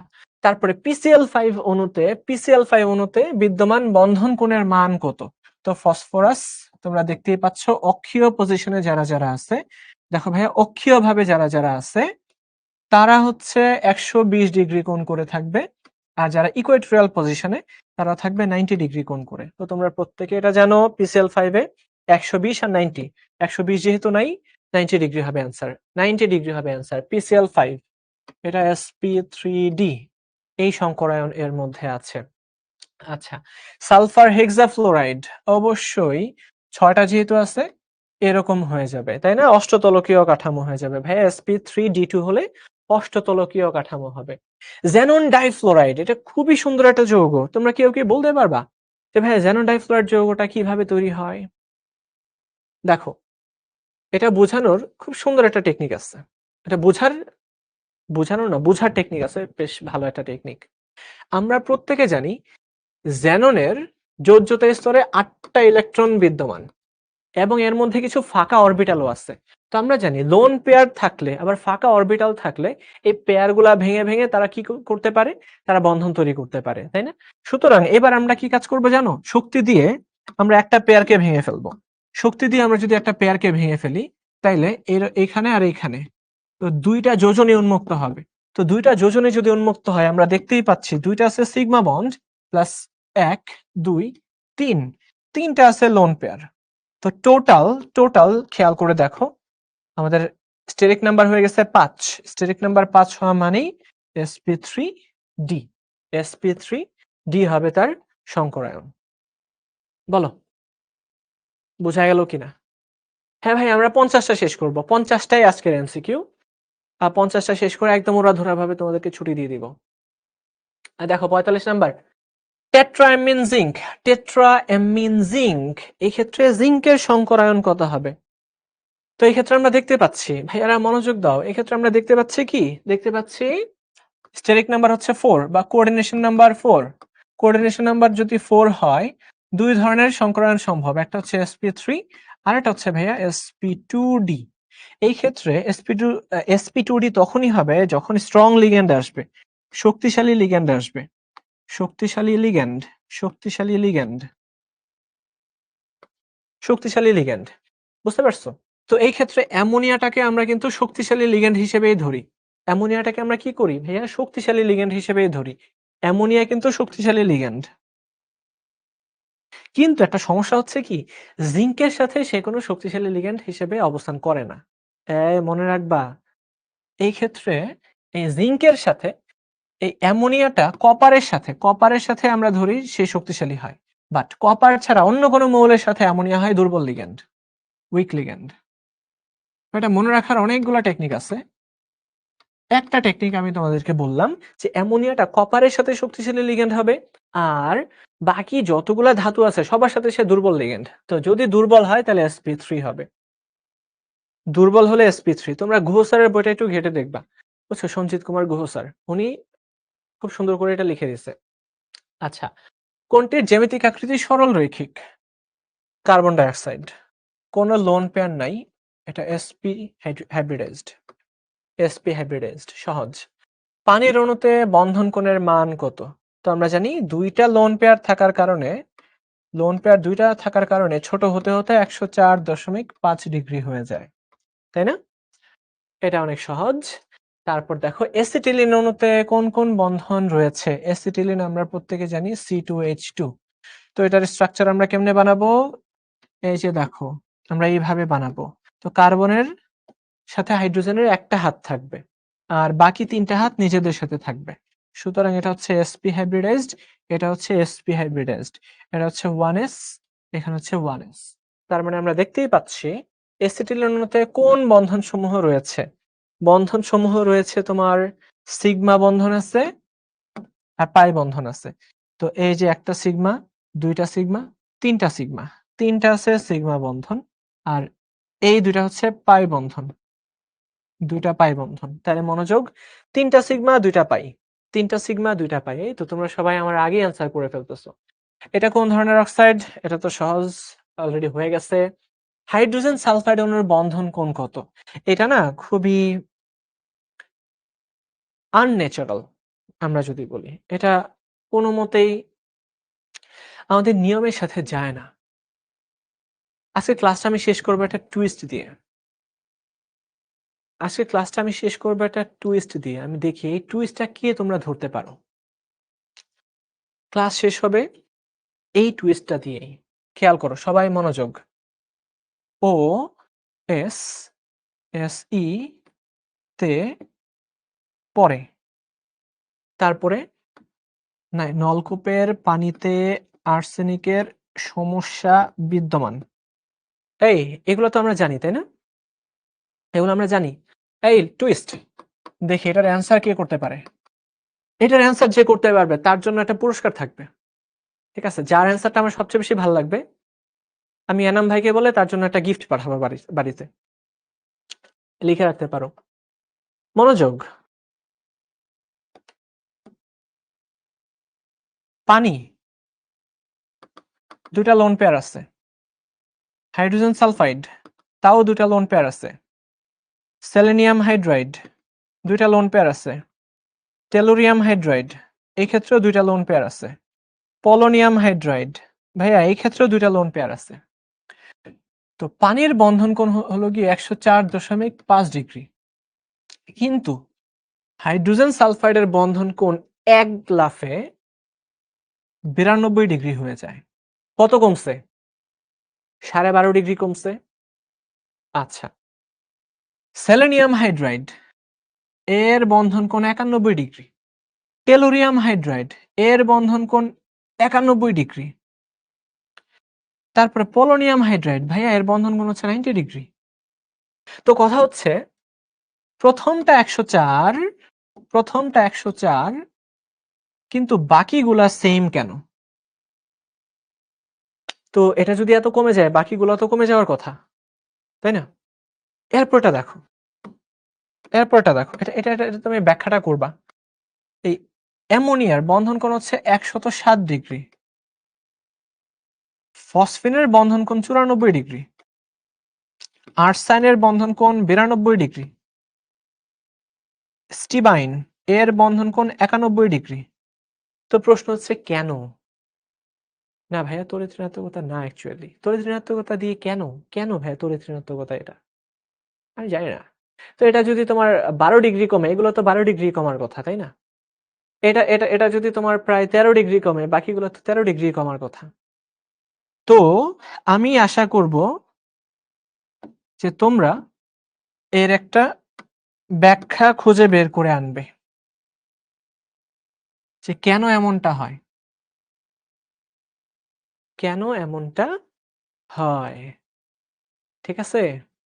তো আমি আশা করব একটা হিন্টস দিয়ে দিচ্ছি। একটা শব্দ ড্র্যাগো। এই ড্র্যাগো সার্চ করে তোমরা খুঁজে নিয়ে আসবা। আমি আশা করব তোমরা প্রত্যেকে এটার অ্যান্সার বের করে আনতে পারবে। ঠিক আছে? এই ক্ষেত্রে ড্র্যাগো নামে একজন সায়েন্টিস্টের কিছু ঘটনা তোমাদেরকে পড়তে হবে। তাইলেই আশা করা যাবে এর অ্যান্সারটা তোমরা পেয়ে যেতে পারো। তাইলে আজকের ক্লাসটা আমি এখানেই রাখলাম নাকি? ইয়েস, আজকের ক্লাসটা এখানেই থাকলো। ইনশাআল্লাহ আবার পরবর্তীতে কোনো একটা ক্লাসে দেখা হয়ে যাবে। আর হ্যাঁ, হোমওয়ার্ক অবশ্যই সলভ করতে হবে। ক্লাসের কনটেন্ট তোমাদের কেমন লাগছে, কোয়েশ্চেন গুলা কেমন লাগছে সবকিছু লিখে তোমরা বিস্তারিত জানায় দিবে। ঠিক আছে? আবার ইনশাআল্লাহ পরবর্তীতে কোনো একটা ক্লাসে দেখা হয়ে যাবে। ভালো থাকো, সুস্থ থাকো। আল্লাহ হাফেজ।